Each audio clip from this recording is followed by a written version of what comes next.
The injection was 2 inches from his vein when Adrian Voss realized he'd run out of time. For 3 weeks, he'd played the perfect corpse. Tubes down his throat, monitors beeping their steady lies, eyes sealed shut while his so-called brothers carved up everything he'd built. Now they'd come to finish it. The syringe glinted under fluorescent lights, filled with something that would stop his heart in 90 seconds, and the man holding it wore Adrian's own wedding ring on a chain around his neck. Stolen. Like everything else. But here's the thing about playing dead. You learn who your real enemies are. If you want to know how a crime boss fooled an entire empire, survived his own execution, and burned his betrayers to ash using nothing but a night nurse and a burner phone, stick with me until the end. Drop a comment with your city so I can see how far this story travels. Hit that like button. You're going to need something to hold on to. The machines kept lying for him. Beep, beep, beep. Every sound a performance, every breath measured. Adrian Voss had spent 22 days buried inside his own skull, and the morphine drip they'd calibrated for a comatose patient wasn't doing shit anymore. His tolerance had always been freakish, occupational hazard when you ran half the pharmaceutical traffic in 3 states. Now it meant he felt everything. The catheter, the feeding tube scraping his throat, the pressure sores blooming across his spine like rotted flowers. Mostly, he felt rage. It sat in his chest like swallowed glass, sharp and patient, waiting for the moment he could spit it back up and watch someone choke. The room smelled like antiseptic and conspiracy. He'd memorized every sound by now, the shuffle of nurses changing shifts, the squeak of Detective Carver's cheap shoes when he came to stand vigil like a fucking vulture, the particular cadence of Marcus Webb's footsteps when he visited to check on the boss, while probably measuring the office for new furniture. Marcus, his oldest friend, the man who'd stood beside him for 15 years, who'd taken a bullet in Reno that was meant for Adrian's spine, who'd held Adrian's daughter at her christening with tears in his eyes. That Marcus had been in the room 4 days ago, talking to Dr. Mehta in a voice low enough that he thought a comatose man couldn't hear. How much longer? Marcus had asked. Neurologically, there's no activity consistent with consciousness, Mehta had replied, all clinical detachment. But the body is stable. He could remain like this for months, years potentially. That's not what I asked. A pause. The kind that costs lives. With the right medication error, Mehta said carefully, I could ensure he never wakes up, peaceful, untraceable. The family would never need to make the difficult choice themselves. Adrian had wanted to scream, to rip the tubes from his throat and strangle them both with the IV lines. Instead, he'd kept his heart rate steady, 68 beats per minute, the same rhythm he'd maintained for 3 weeks, and listened to his best friend sell him to the grave for the price of an empire. How soon? Marcus had asked. Give me 2 weeks to establish the pattern. Then, one bad night. It happens all the time in extended coma cases. They'd shaken hands. Adrian had heard the skin-on-skin contact, brief and transactional, sealing his death warrant. That was 4 days ago. He'd been counting ever since. The night shift came on at 11. Adrian had learned to distinguish them by sound alone. Rosa, the older nurse with the bad knee who always hummed gospel songs under her breath. Jackson, the male nurse who checked his vitals like he was ticking boxes on a grocery list, no care, pure routine. And the new one, the quiet one. She didn't hum, didn't chat with the other staff. She moved through the room like she was afraid of disturbing ghosts, and her hands, when she adjusted his IV or checked the monitors, trembled slightly. He'd noticed that the first night she'd worked his floor. Fear, but not of him. Most people were afraid of Adrian Voss even when he was awake and charming, which he could be when it served him. When he'd built his empire, he'd learned that fear was more reliable than loyalty, and loyalty was more valuable than love. You could buy love. You could manufacture loyalty. But fear, real fear, that was honest. This girl's fear was the scared animal kind, the kind that came from being cornered. He'd filed it away as irrelevant until tonight. Tonight, she lingered. Adrian tracked her movements through the room, the soft squeak of her shoes, the rustle of her scrubs, the catch in her breathing that suggested she was working up courage for something. The clock on the wall ticked past midnight. The hallway beyond had gone quiet, except for the distant murmur of the nurse's station TV playing some late-night talk show. She moved closer to the bed. Adrian kept his breathing even. Deep inhale through the tube, slow exhale, the rhythm of the deeply unconscious. His heart rate monitor maintained its steady beep. Underneath the thin hospital gown, every muscle in his body was coiled like wire, but he'd practiced this.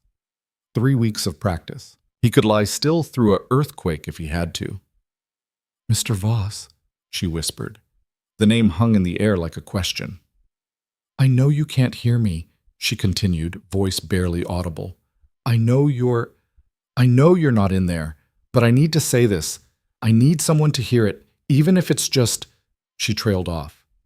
Adrian waited. His curiosity was a living thing now, crawling under his skin. "They're gonna kill you," she said. His heart rate spiked, just for a second, just one beat out of rhythm before he wrestled it back under control. The monitor betrayed him with a single errant beep, then resumed its pattern. The girl went silent. Fuck. Adrian forced himself to remain perfectly still. If she'd noticed, if she called someone, if they increased the sedation before he was ready. "Oh God," she breathed. "Oh my God, you heard that?" Her hand touched his, warm, shaking, alive. He felt her fingers find his pulse point at the wrist, checking what the machines had already told her. His heart rate was climbing now, despite his best efforts. 68, 72, 75. "You're awake," she whispered. "You're awake, and they're going to kill you, and you can't even— Can you move? Anything?" Every instinct screamed at him to reveal himself, to grab her hand and signal, yes, I'm here, I'm trapped, help me. But Adrian hadn't survived 2 decades in a business where trust was currency by being impulsive. This could be a test. Marcus was smart enough to plant someone, to see if the coma was real. But the fear in her voice, that was real. He made his choice. His right index finger moved, just a fraction, just enough. She gasped. "Once for yes, twice for no," she said quickly, like she'd seen this in a movie. "Can you do that?" He tapped once against her palm. Jesus Christ. Her hand tightened on his. "How long have you been awake?" He didn't have an answer for that in finger taps. He tried to move his other hand, managed to lift it half an inch before the effort exhausted him. 3 weeks of atrophy had turned his body into a prison almost as effective as the coma everyone believed in. Okay, you need to conserve your strength." Her voice had shifted, steadying itself on purpose. Making decisions. "Do they know? Anyone?" 2 taps. "No." "The people who want you dead, do you know who they are?" 1 tap. "Can you—" She hesitated. "Can you open your eyes?" He'd been asking himself that question for 3 weeks. The intubation tube prevented him from speaking, and his body felt like it belonged to someone else. But his eyes— maybe. He'd been afraid to try, afraid that the cameras in the corner would catch it, afraid that he'd only get one chance and he'd waste it. But this girl had just handed him something more valuable than sight. She'd handed him an ally. Adrian focused every shred of will he had left into his eyelids. They felt gummed shut, heavy as stones. The effort sent pain shooting through his skull. The heart monitor started climbing again, 80 beats, 85, and he didn't care anymore. He pushed. His left eye cracked open. The room swam into blurry focus, fluorescent lights, white ceiling tiles. And leaning over him, hand still clutching his, a young woman with dark skin, close-cropped natural hair, and eyes wide with something between terror and determination. "Holy shit," she breathed. "You're really in there." He tried the right eye. It opened halfway, gummy and weak, but it opened. He could see her fully now, mid-20s, wearing navy scrubs with a badge that read, N. Carter, RN. There was a scar along her jawline, old and faded, and her hands had the calluses of someone who'd worked hard jobs before this one. She looked like someone who'd learned not to trust people a long time ago. Good. That made 2 of them. "My name is Naya," she said, quiet and urgent. "Nia Carter. I'm going to help you. But you need to understand something first. Dr. Mehta is planning your death for next Wednesday. That's 10 days from now." He's going to induce cardiac arrest during the night shift using potassium chloride in your IV. It'll look like natural complications from the coma. Adrian's jaw clenched. He couldn't nod, couldn't speak, but his eyes must have conveyed enough because she kept going. I heard him talking to Marcus Webb yesterday. They think I'm nobody, just another night nurse who doesn't ask questions. But I heard everything. Her voice cracked slightly. They talked about it like they were discussing the weather, like you weren't even human. The rage in Adrian's chest crystallized into something colder, more useful. I need to know if you want to live, Nia said, because if you do, we have 10 days to figure out how to save you, and I need to know it's worth it, because helping you could get me killed too. Fair question. Adrian held her gaze and tapped once against her palm. Yes. Why should I believe you're not just like them? She asked. I know who you are, Mr. Voss. I know what you do, what you've done. Why should I risk my life for yours? He couldn't answer that. Not with taps or blinks. He had no currency here except the truth she'd already stated. They were both targets now. Her for knowing too much, him for being in the way. But there was something else in her eyes. Something that made her ask the question even though she'd already made her choice. She wanted to be convinced. Adrian managed to move his hand again, turning it palm up in a gesture that surprised him with its vulnerability. An offering. A truce. Nia stared at his hand for a long moment. Then she placed hers in it, and he wrapped his fingers, weak, trembling, but deliberate, around hers. Okay, she whispered. Okay, we do this together. She pulled her hand back and began checking the room with quick, nervous glances. The cameras are on a loop from midnight to 3 a.m.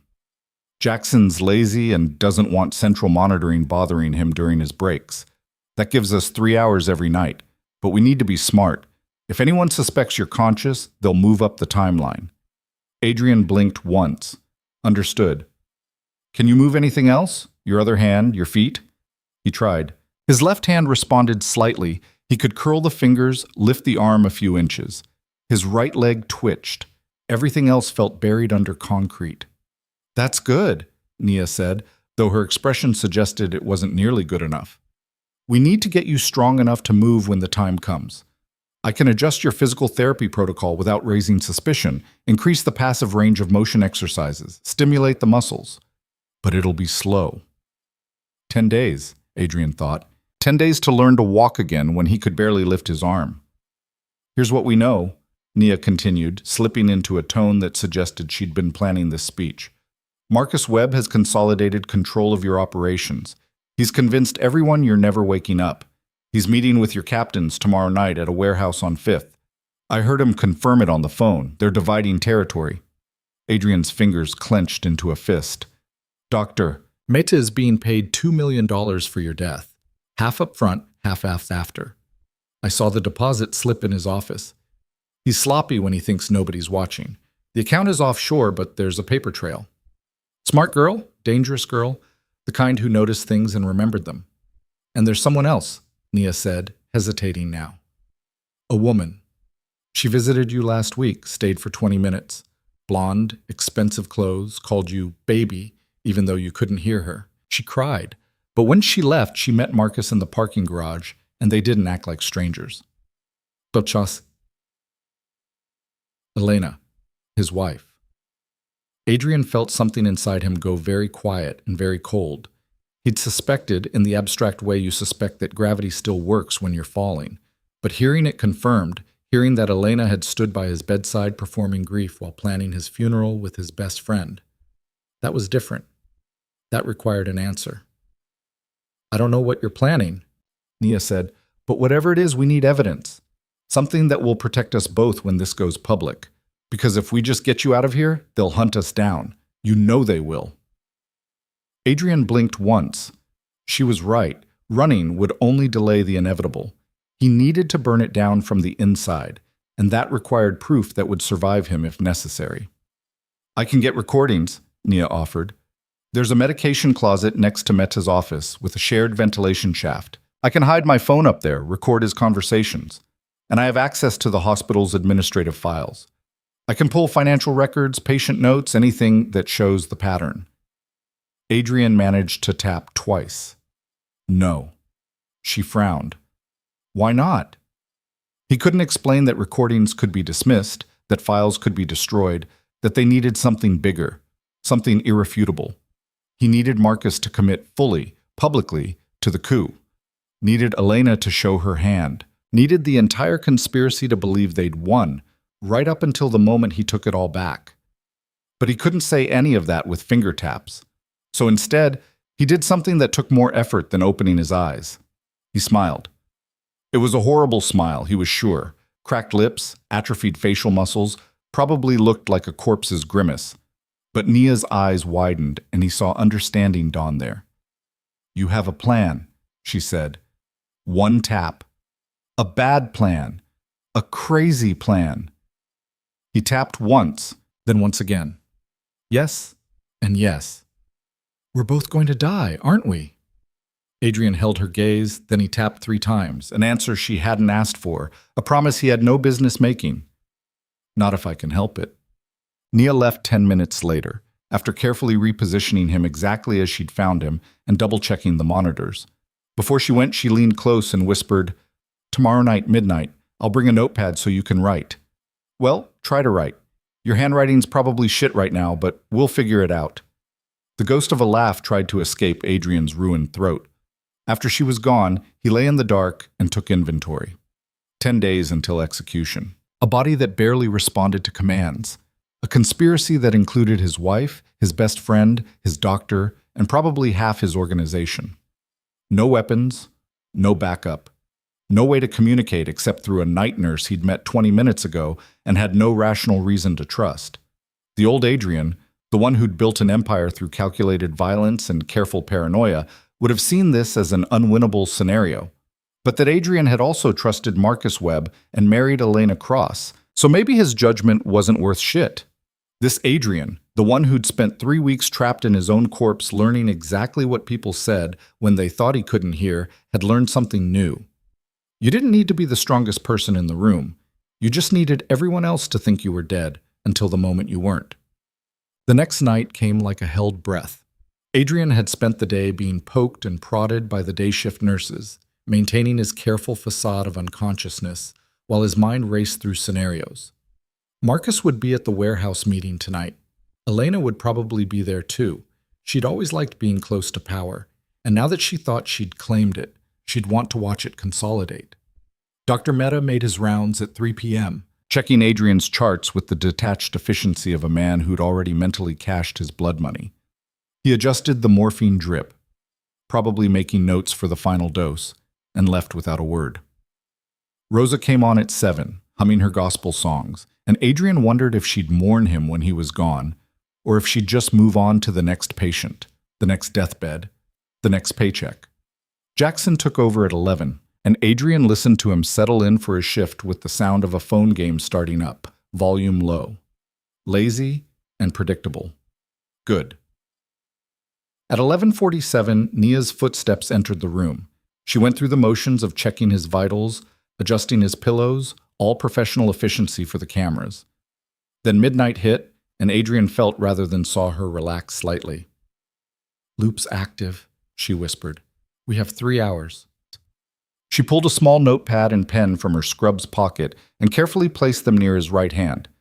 "Let's see what you can do." It took Adrian 15 minutes to wrap his fingers around the pen. His hand shook like he had Parkinson's, and the simple act of gripping sent tremors up his arm. But he managed. Barely. The first letter took 3 minutes.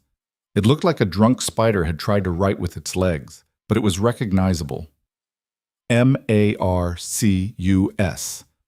"I know," Nia said. "What about him?" Wherehouse. She nodded. "The warehouse on 5th. The meeting's tonight." Adrian's hand was already exhausted, but he forced out 2 more words.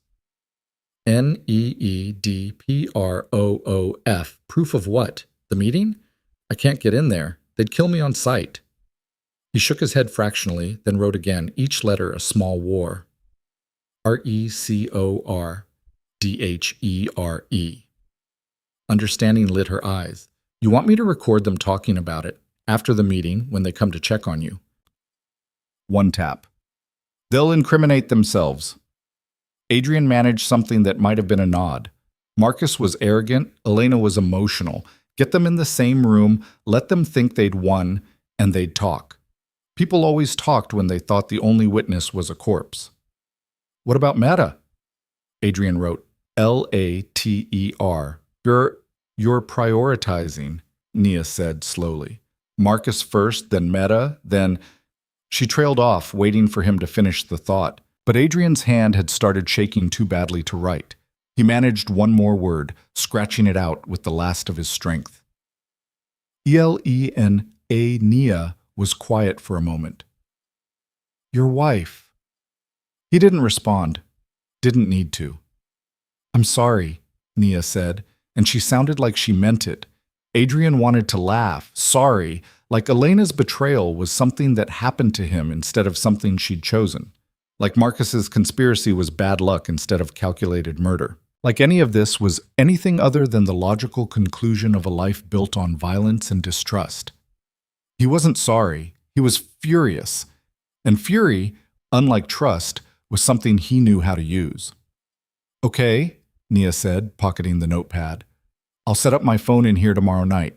Hide it where the camera can't see, but the audio will be clear. If they come to visit after the meeting. She didn't finish the sentence. She didn't have to. Adrian let his eyes close, exhaustion crashing over him. The brief conversation had depleted him more thoroughly than 3 weeks of forced unconsciousness. His hand still trembled around the pen. You need to rest, Nia said. Save your strength. I'll work on the physical therapy protocols, get you moving as much as possible without raising suspicion. 9 days, Mr. Voss, we have 9 days to turn you from a corpse into someone who can walk out of here. 9 days to learn to walk, to talk, to fight. 9 days to become human again, while everyone who loved him waited for him to die. He'd faced worse odds. Probably. Before Nia left, she did something unexpected. She placed her hand on his shoulder, gentle, brief, the kind of touch that said, I see you even when the rest of the world doesn't. We're going to make it, she said. Adrian didn't believe her, but he appreciated the lie. Marcus came at 2 a.m. Adrian heard him in the hallway first, dismissing Jackson with some excuse about wanting private time with his oldest friend. The footsteps approached, confident, unhurried, the walk of a man who owned the building and everyone in it. The door clicked shut. Hey, boss, Marcus said, pulling a chair close to the bed. Bet you're wondering why I'm here so late. Adrian kept his breathing steady, heart rate at 68, eyes shut, a perfect corpse. Had a meeting tonight. Your captains, your territory, your money. They all fell in line real smooth once I explained you weren't coming back. Marcus's voice was conversational, almost friendly. Took some convincing at first. You know Dmitri, stubborn bastard wanted proof you were really gone. So I showed him the medical records. Showed him what Dr. Mehta's going to do next week. After that, he got real cooperative. Adrian cataloged every word. Dmitri, who else had resisted? Who'd folded immediately? Elena sends her love, Marcus continued. Well, no, that's a lie. Elena sends her relief. You know what she said when I told her the timeline? She said, finally, like you were a chore she'd been putting off. The heart monitor beep stayed steady, but it cost Adrian everything he had. I thought about keeping you alive longer, Marcus mused. Using you as a figurehead while I consolidated power. But Elena was right. You're too dangerous. Even in a coma, people are loyal to the idea of you. Better to make you a martyr. Let them mourn the legend while I run the reality. He stood, and Adrian heard him walk to the window. The city lights outside would be glittering, indifferent, beautiful. You know the funny thing? Marcus said. I don't even hate you. I'm grateful, actually. You taught me everything. How to read people, how to leverage fear, how to turn loyalty into currency. He paused. You just forgot to teach me why I should stay loyal to you. The chair scraped as Marcus sat back down. I'll make it quick if that matters. Meta's good, you won't feel anything. One moment you're in the dark, the next you're just gone. Elena wants to cremate you, scatter your ashes somewhere meaningful. I told her we should do the river, but she's thinking maybe the mountains, where you two got married. Adrian's fist clenched beneath the blanket. Anyway, Marcus said, standing. I should go. Just wanted to say goodbye, brother. And thanks. for everything. He placed something on the bedside table. It clinked against the water pitcher. Adrian couldn't see what it was, but he could guess. His wedding ring, the one Marcus had been wearing. "Figured you should have that back," Marcus said. "For the cremation. Elena will want it for the urn." The door opened, closed. Adrian lay in the dark, listening to his own heart trying to break its rhythm, and planned 3 separate ways to kill his best friend. He settled on the slowest one. Over the next 8 days, Adrian died and was reborn in 3-hour increments. Midnight to 3 a.m. became his entire world. In those hours, with the cameras on loop and Jackson distracted by his phone games, Naya transformed from a cautious ally into something more dangerous. A co-conspirator who understood that half measures would get them both killed. She brought him resistance bands and worked his atrophied muscles until he wanted to scream. She adjusted his feeding tube formula to include extra protein and supplements that wouldn't show up on the charts. She pushed him past exhaustion and then past the breaking point beyond that, because they both knew that when the moment came, there would be no second chances. "Again," she'd whisper, supporting his weight as he tried to sit upright without passing out. "Come on, you used to run an empire. You can sit up without fainting." "I hate you," Adrian tried to say, but the intubation tube turned it into a wheeze. "Yeah, well, I'm saving your life, so deal with it." By day 3, he could sit up for 30 seconds before the room started spinning. By day 5, he could stand with her support, though his legs shook like a newborn deer's. By day 7, he could take 3 steps before collapsing. It wasn't enough. They both knew it wasn't enough. Meanwhile, Nia had been gathering evidence with the meticulous care of someone building a legal case instead of planning a revenge plot. She'd hidden her phone in the ventilation shaft above his bed, recording every conversation. Marcus visited twice more, each time revealing more details about the power restructure. Elena came once, drunk, and cried while telling Adrian's unconscious body about her affair with Marcus, how it had started 2 years ago, how she'd stopped loving him long before that. "You were never really there," Elena slurred, mascara running down her perfectly made-up face. "Even when you were home, you were working, building your empire. And now Marcus. He sees me. He wants me." Nia had played that recording for Adrian the next night. He'd listened to his wife's betrayal in clinical silence, then gestured for the notepad. "DELETENOTHING," he wrote. "KEEPITALL. "This will destroy her," Nia said quietly. Adrian wrote GOOD. The recordings piled up. Marcus discussing the offshore accounts. Dmitri confirming the new territory divisions. Dr. Mehta finalizing the medication protocol for the tragic medical complication scheduled for Wednesday at 2 a.m. On day 8, Nia made contact with someone outside the hospital. "My cousin," she explained to Adrian during their midnight session. "He's a lawyer, not criminal, civil rights actually, but he has connections. I gave him copies of everything. If something happens to us, if this goes wrong, he'll make sure it all goes public." "Insurance smart, WHOELSEKNOWS," Adrian wrote. "Nobody, just him. And he doesn't know who you really are. I told him you're a witness in a corporate fraud case." Adrian nodded. Better. The fewer people who knew Adrian Voss was conscious, the fewer chances for the information to leak. 2 more days, Naya said, helping him back into bed after their nightly physical therapy session. "Can you do this?" "Really?" Adrian met her eyes. In 8 days, she'd seen him at his weakest, pissing himself, unable to speak, barely able to move. She'd cleaned him up, pushed him through the pain, listened to his wife's casual cruelty, and never once suggested they find an easier way. He owed her honesty. He wrote MAYBE. Nia laughed, sharp and surprised and a little bit scared. "Well, that's the most honest thing anyone's said to me in years." She sat on the edge of his bed, which she'd never done before. The gesture felt significant somehow. "I'm going to tell you something," she said. And you're going to listen because you can't exactly leave. Adrian managed a fractional smile. I grew up in foster care, Nia continued. 7 different homes before I aged out at 18. You learn things in that system. You learn that the people who are supposed to protect you are often the ones you need protection from. You learn to notice things, the small tells that someone's lying, the moment when kindness becomes manipulation. You learn to survive by being invisible. She looked at him directly.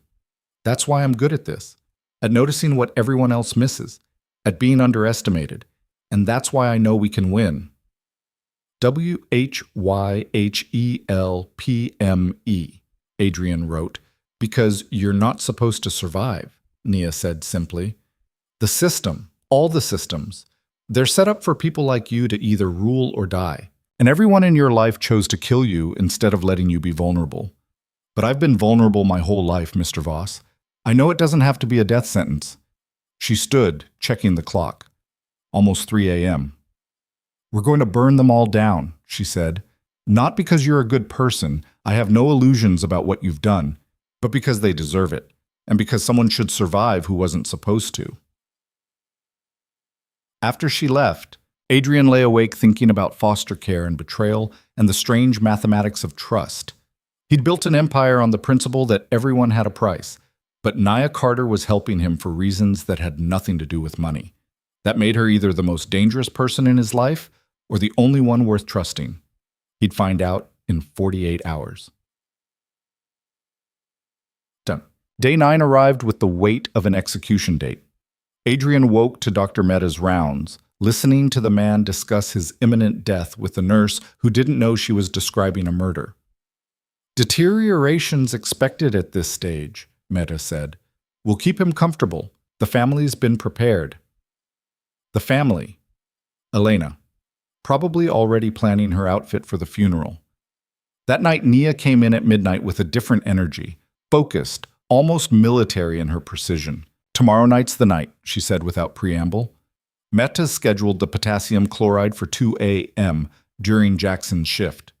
Marcus and Elena are planning to be here. They want to be present for the tragic end. Adrian's jaw clenched. I've copied all the recordings to 3 separate drives. My cousin has one. I've hidden one in the hospital chapel behind a loose brick, locations and a letter I've written to the police. And I'm keeping one on me. She patted her pocket. If they kill us both, the truth still comes out. Smart, paranoid, exactly right. Here's the plan, Nia continued. I'm going to let them start the injection. Just start, not finish. The moment the needle's in your IV port, you wake up. Full consciousness, witnesses present. I'll have my phone recording the whole thing. And I've already called a friend at the Tribune. Anonymous tip about a murder in progress at Memorial Hospital, room 407. They'll have police here within 10 minutes. Adrian gestured for the notepad. His handwriting had improved slightly. Still looked like a drunk spider, but a more literate drunk spider. Toorisk. It's all risky, Nia shot back. But this way, we have witnesses to the murder attempt. Proof they came to kill you. Everything else is circumstantial. This is attempted murder caught in the act. WHATIFPOLICEDONTCOME. Then we improvise, Nia said. But they will. I made sure to mention Adrian Voss by name. Half the department's been waiting for you to die so they can throw a party. The other half wants to question you about 3 unsolved cases. Either way, they'll come. Adrian wanted to argue, to find the flaw in the plan, to maintain control the way he always had. But the truth was, he was about to bet his life on a night nurse he'd known for 9 days. He'd made worse bets with better odds. IFTHISGOESWRONG, he wrote. It won't, Nia interrupted. He kept writing, THANKYOU. She stared at the words for a long moment. Then she did something that surprised them both. She took his hand, the one that could barely hold a pen, that shook with effort, and squeezed it. Don't thank me yet, she said. We haven't survived it. They spent the next 2 hours in their usual routine, physical therapy, muscle stimulation, practicing the specific movements Adrian would need for tomorrow night. Sitting up quickly, standing without support, grabbing a wrist. Every motion had to be deliberate, controlled, impossible to dismiss as random muscle spasms. You get one shot at this, Nia reminded him. The element of surprise. Once you move, they'll know you've been awake the whole time, so make it count. At 2:45 a.m., Nia prepared to leave. She'd hidden her phone in a new location, tucked behind the heart monitor, angle perfect to capture the bed and anyone standing beside it. Tomorrow, she said. Adrian managed to nod. After she was gone, he lay in the dark and did the mental calculus of survival. His body was stronger than it had been, but still weak. He could stand for maybe 20 seconds before his legs gave out. He could grab something if it was close enough, but his grip strength was shit. If Meta moved fast, if Marcus was armed, if Elena panicked and ran before the police arrived, any one of those variables could kill him. But the alternative was lying here and accepting the needle, dying quietly while his murderers walked free. Adrian had spent 3 weeks playing dead. Tomorrow, he'd show them what a resurrection looked like. Wednesday arrived. The day shift passed in agonizing slowness. Adrian maintained his coma facade while his mind raced through scenarios, contingencies, all the ways this could go catastrophically wrong. Rosa hummed her gospel songs. Jackson complained about his ex-wife. Dr. Mehta came by at noon to make his final preparations, adjusting the IV setup with the careful attention of a man planning a perfect crime. At 7 p.m., Elena visited. She was alone this time. No Marcus, no performance of grief. She sat beside Adrian's bed and talked to him like he was already gone. "I'm not sorry," she said quietly. "I know I should be, but I'm just tired, Adrian. Tired of being the wife of a ghost. You gave everything to the Empire and nothing to me. So yes, I'm with Marcus now. Yes, I'm helping him take what you built, because at least he sees me." She placed her hand on his. "I did love you once. I need you to know that. When we got married, I thought we'd build something together. A life, a family. But you only knew how to build empires, and there's no room in an empire for love." Adrian's heart monitor maintained its steady rhythm.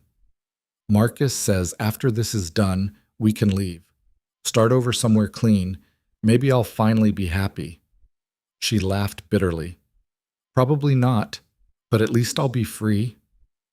She stood to leave, then paused. "Goodbye, Adrian." The door closed. Adrian lay there, absorbing the strange poetry of it. Elena had given him her confession before his execution, never knowing he'd heard every word, never knowing that her freedom was about to cost her everything. The hours crawled toward midnight.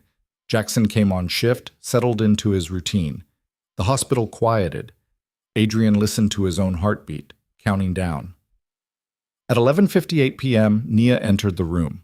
She went through her normal routine, checking vitals, adjusting monitors, all standard procedure.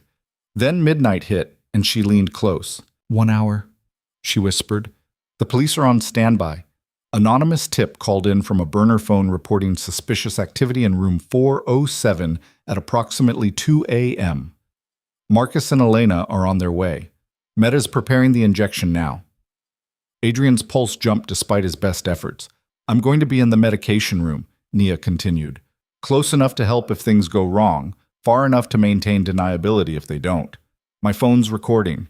The chapel brick has the backup drive. And my cousin has instructions to release everything if I don't check in by 6 a.m. She pulled back, met his eyes. "You ready?" Adrian managed the smallest nod. "Then let's kill the king," Nia said. She left the room. Adrian was alone. He spent the next hour preparing, mentally inventorying every muscle, every movement he'd need. His hands had stopped shaking days ago, strengthened by Nia's relentless physical therapy. His legs were still weak, but they could hold him for the 20 seconds he'd need. Everything depended on timing. At 1:47 a.m., Adrian heard voices in the hallway. Marcus, Elena, Dr. Mehta. His executioners had arrived early. The door opened. "Absolutely certain it will be painless," Elena was saying. "Completely," Mehta assured her. "The potassium chloride will stop his heart within 90 seconds. He won't feel anything." "Good," Marcus said. Let's get this done. They entered the room, three silhouettes against the hallway light. Adrian watched them through barely slitted eyes, his body perfectly still, his mind counting heartbeats. Meta approached the IV line, pulling a syringe from his pocket. The liquid inside caught the light. "This is it," Marcus said quietly. "Once this is done, everything changes." "Finally," Elena breathed. Meta moved closer, preparing the injection site. "I'll need you both to step back. If there are any complications, I don't want witnesses too close." "Will there be complications?" Marcus asked. "No," Meta said, "but protocol." They stepped back. Meta leaned over Adrian's IV port. The syringe came up. The needle touched the port. Adrian's eyes snapped open. "Hello, Marcus," he said. His voice was destroyed from weeks of intubation, raw, ragged, barely human, but the words were clear enough. Meta jerked back, the syringe clattering to the floor. Elena screamed. Marcus went white. "Jesus Christ!" Meta gasped. You're awake. Very," Adrian said. He sat up. The movement sent the room spinning, but he'd practiced this. He pushed through the dizziness, swung his legs over the bed's edge, and stood. His legs shook. His vision grayed at the edges, but he stayed upright. "That's not possible," Marcus whispered. "You've been in a coma for 3 weeks and 4 days," Adrian interrupted. "I've been awake the whole time, listening, learning, waiting." He took a step forward, nearly fell, caught himself on the IV pole. Elena had backed against the wall, hands over her mouth. Meta was frozen, staring like he'd seen a corpse rise.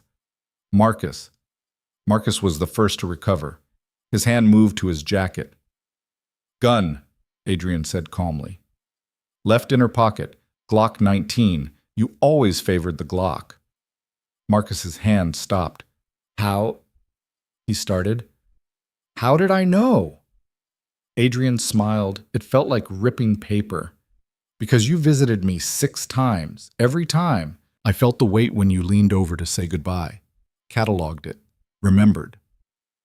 He took another step, using the IV pole for support. "You told me everything, Marcus. About the territories, the accounts, the timeline. You even told me about Dimitri's resistance and how you broke it." Adrian's voice was getting stronger now, fed by rage. "You talked to a corpse, and the corpse took notes." "That's not—" Meta tried. "Dr. Meta," Adrian cut him off. $2 million, half up front, deposited to an account in the Cayman Islands. Tax ID number 749286634. Would you like me to continue?" Meta's face went gray. "And Elena," Adrian turned to his wife. "My darling wife, who stopped loving me 2 years ago, who's been fucking my best friend in our bed, who wanted to scatter my ashes in the mountains where we got married." Elena was crying now, mascara running again. "How long have you been planning this?" Marcus asked. His voice had steadied. His hand was still near the gun. "Planning?" Adrian laughed. A horrible, broken sound. "I didn't plan anything, brother. I just listened while you planned it for me." "You can't prove any of this," Marcus said. "It's your word against ours." "Is it?" Adrian pulled the intubation tube from his throat in one smooth motion. Nia had loosened it earlier, and the removal still hurt like hell, but the shock value was worth it. "Is it really just my word?" He nodded toward the heart monitor. Marcus's eyes tracked to the device, then widened as he spotted the phone tucked behind it. "Recording started at midnight," Adrian said. "You've been on camera since you walked in. Every word, every confession." "You son of a bitch," Marcus breathed. His hand moved for the gun. Adrian had expected this. He'd spent 3 weeks expecting this exact moment. The door burst open. "Police, hands up!" 4 officers flooded into the room, weapons drawn. Behind them, Adrian spotted Nia. She must have triggered the emergency call the moment Marcus went for his weapon. "On the ground! Now!" Marcus froze, hand halfway to his jacket. "Do it," Adrian said quietly, "or they shoot you, and you miss the trial." For a moment, Marcus looked like he might draw anyway, like he might choose death over humiliation. Then his hand dropped and he sank to his knees. Elena was already on the floor, sobbing. Meta had his hands up, backing toward the window like he could somehow escape. "Adrian Voss," one of the officers said. "Sir, we need you to— Are you all right?" Adrian realized he was swaying. The adrenaline that had kept him upright was draining fast, and his body was remembering it had been mostly dead for 3 weeks. "Nurse!" he called. Naya appeared at his side, supporting his weight. "Got them," she whispered. "Yeah," Adrian managed. "We did." His legs gave out. The last thing he saw before passing out was Marcus being cuffed, Elena being read her rights, and Dr. Mehta trying to explain to a very unimpressed police officer that this was all a terrible misunderstanding. Adrian Voss had been dead for 3 weeks. Now he was alive again. And the people who'd killed him were finally going to pay. Adrian woke up in a different room. For a disorienting moment, he thought he dreamed the whole thing, the awakening, the confrontation, Marcus on his knees. But the pain in his throat from ripping out the intubation tube was real enough, and the view from this window showed a different section of the city. They'd moved him. "Easy," a voice said. Nia was sitting in the chair beside his bed, looking like she hadn't slept in days. Probably hadn't. "How long?" Adrian's voice came out like gravel scraping concrete. 16 hours. "You collapsed right after the arrests. Your body basically said, 'Fuck you,' and shut down." She stood, checking the monitors with professional efficiency. "You're stable now, dehydrated, malnourished, and you've got the muscle mass of a cancer patient, but stable." Adrian tried to sit up, made it about 3 inches before his arms gave out. "Yeah, don't do that," Nia said, pushing him back down with one hand. "The doctors want you on bed rest for at least another week. Real bed rest this time, not the fake coma kind." "Marcus, in custody. So's Elena. Meta too." Nia pulled her chair closer.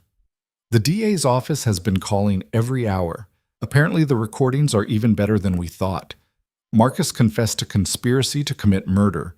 Elena talked about the affair and the planning, and Meta laid out the entire payment scheme. It's all there." Adrian processed this. His empire had tried to kill him, and instead he'd handed them to the police on a silver platter. It should have felt like victory. It felt like ash. "There's more," Nia continued. "Your arrest record's being reviewed. Half the department wants to charge you with everything they couldn't prove before. The other half thinks you're a victim. And the media— Jesus, Adrian, the media's losing their minds. 'Crime boss fakes coma to expose conspiracy' is the headline on every channel." "I didn't fake it," Adrian said. "I know, but the truth's boring. The legend's better." She pulled out her phone, showed him the screen. CNN was running footage of him standing in the hospital room, looking like death personified, while Marcus knelt in handcuffs. Someone had leaked the video. Of course they had. "You look terrifying in this," Nia said. "Like a zombie movie." Adrian watched himself on the screen, gaunt, hollow-eyed, holding on to the IV pole like it was the only thing keeping him upright. He barely recognized the man in the video. "The thing is," Nia continued, pocketing her phone, "you're kind of a hero right now, in a really messed up way. The internet's calling you the Silent King, trending worldwide. They're making memes about you rising from the dead to take revenge on your enemies." "I'm not a hero," Adrian said flatly. "No," Nia agreed. "You're not, but you're useful, and that might be worth more." Before Adrian could ask what she meant, the door opened. A woman in her 40s entered. Sharp suit, sharper eyes, carrying a briefcase that probably cost more than most cars. "Mr. Voss, she said. "I'm Catherine Reeves. I'm your attorney, or I will be, if you're smart enough to retain me." "I didn't call an attorney," Adrian said. "No, but your nurse did." Catherine glanced at Nia with something that might have been respect. "She contacted my office yesterday with a very interesting proposition. I've reviewed the evidence. I've seen the recordings. And I've spoken with the district attorney." She set her briefcase on the bed's footrail, all business. "Here's the situation. The DA wants your cooperation in taking down what's left of your organization. In exchange, they're willing to offer limited immunity on several outstanding charges. You'd still face some penalties, asset forfeiture, probation, community supervision, but you'd avoid prison." "Why would they offer that?" Adrian asked. "Because the recordings also implicate 17 other individuals in various criminal enterprises. including 2 city councilmen and a federal judge. You're the key to the biggest corruption case this city's seen in 20 years. Catherine pulled out a document. And because the alternative is charging you while you're a sympathetic figure who was nearly murdered in a hospital bed. The optics are terrible. Adrian looked at Nia. You did this? I made some calls, Ma, Nia said. My cousin knows people.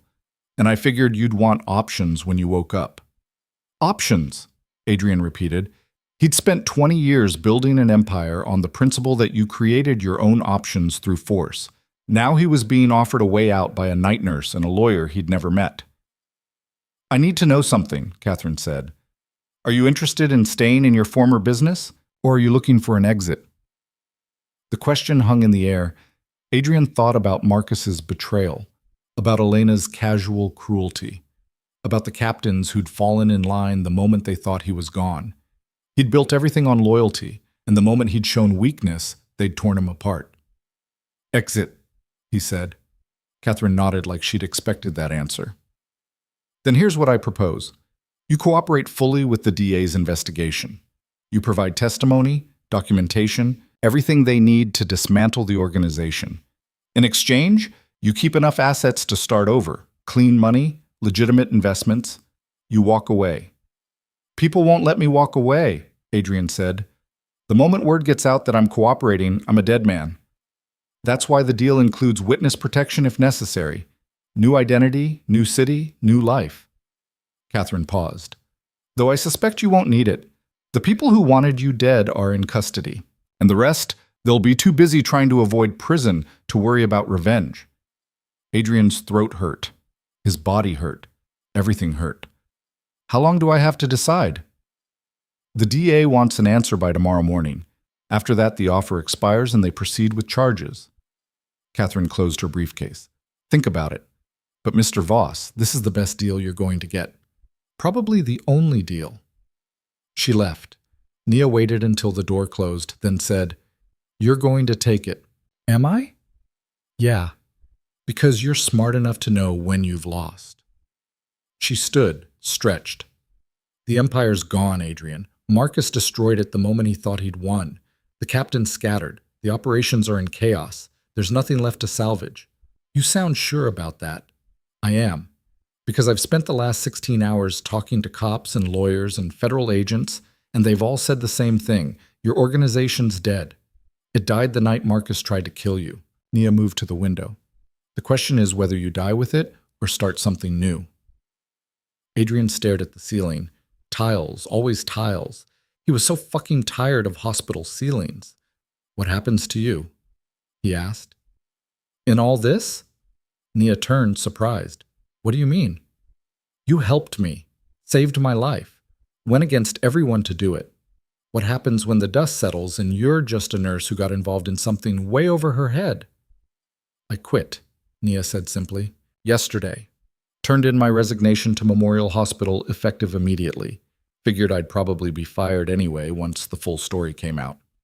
So you're unemployed? Currently, yes. She didn't sound particularly worried about it. And your plan is what exactly? Nia shrugged. Haven't figured that out yet. My cousin offered me a job at his firm. Administrative work. Nothing fancy. Enough to pay rent while I figure out what comes next. Adrian processed this.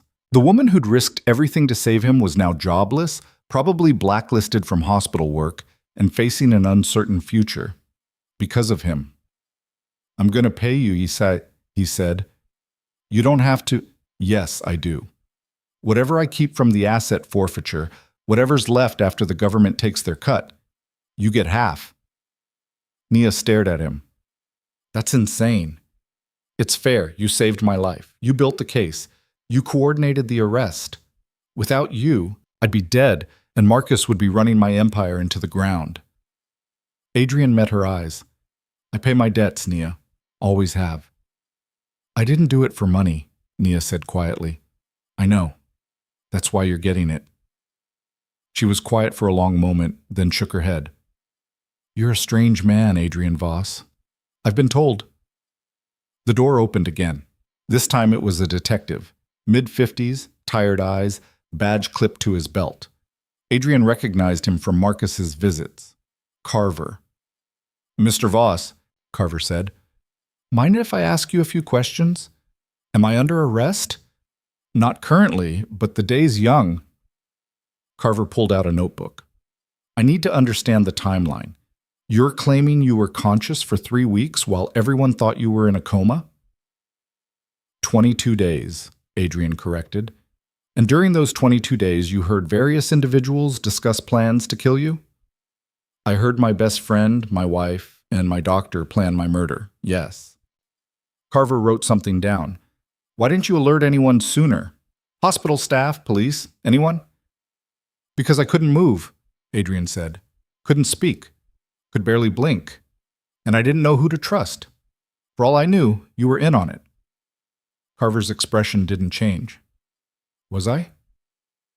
No, but I couldn't have known that. Adrian shifted in the bed, wincing.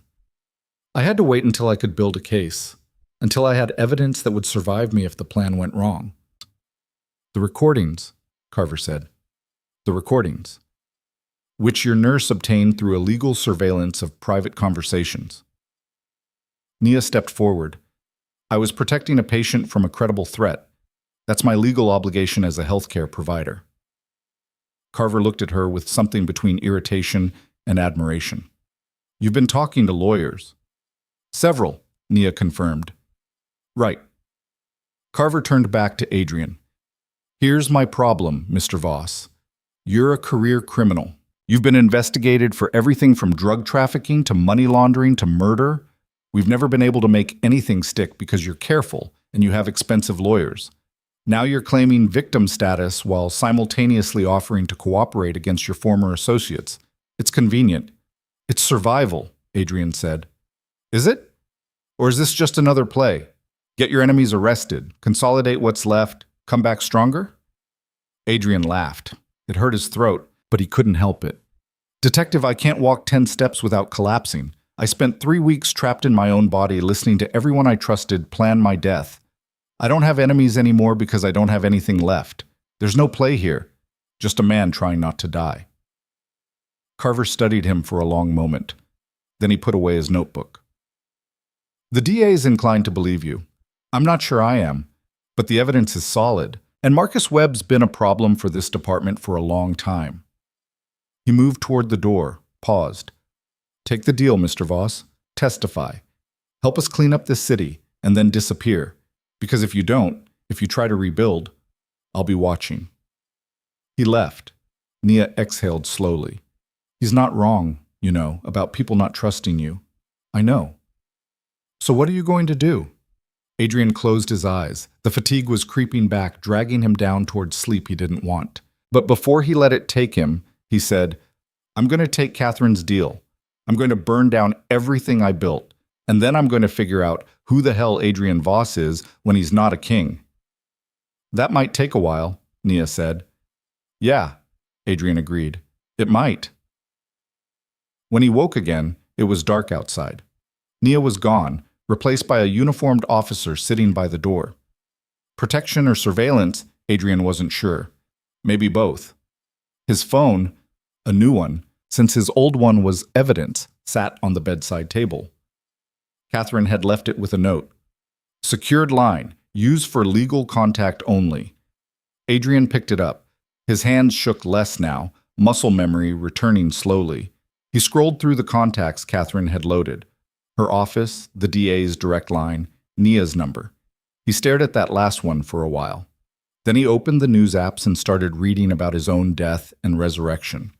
The stories were wild, contradictory, mostly wrong, but they all agreed on one thing. Adrian Voss had come back from the dead, and nothing would be the same. They had no idea how right they were. Over the next 3 days, Adrian gave his deposition. Catherine sat beside him in the hospital room while 2 assistant district attorneys and a federal prosecutor recorded everything. He told them about the organization's structure, the key players, the offshore accounts.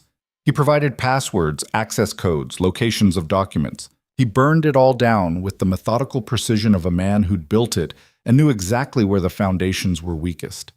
Marcus had been right about one thing. Adrian had taught him everything, every trick, every angle, every way to hide money and leverage power. Now Adrian was teaching the government how to dismantle it. "The judge on your payroll," the federal prosecutor said. "Judge Harriman. What cases did he fix?" Adrian rattled off dates and case numbers from memory. His mind was still sharp even if his body was ruined. Most of them were small, dismissed charges, reduced sentences, but in 2019 he acquitted 3 of my distribution captains on trafficking charges despite overwhelming evidence. That was expensive. Cost me $500,000 in campaign contributions and a vacation property in Aspen. The prosecutors took notes. They'd been taking notes for 3 days straight. "What about the councilman?" the female ADA asked. "How did that relationship start?" I approached them," Adrian said. "When you're building an enterprise like mine, you need political cover. Councilman Drake controlled the zoning board. I needed certain properties rezoned for my legitimate businesses, the ones I used to launder money. Drake was amenable to persuasion. Financial persuasion? Initially. Later it became mutually beneficial. I'd deliver votes in his district. He'd ensure certain regulations didn't pass. Standard corruption." Catherine touched his arm lightly, a warning to keep the admissions controlled. But Adrian was past caring about self-incrimination. The immunity deal covered this. And more importantly, he wanted it gone. All of it.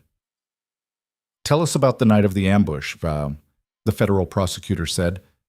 "The shooting that put you in the hospital." Adrian had known this question was coming. He'd been avoiding it. "I was meeting with a supplier," he said carefully. "Routine transaction. But someone had leaked the location. When I arrived, there were 4 shooters waiting. Do you know who ordered the hit?" "No, I suspected Marcus, but I couldn't prove it.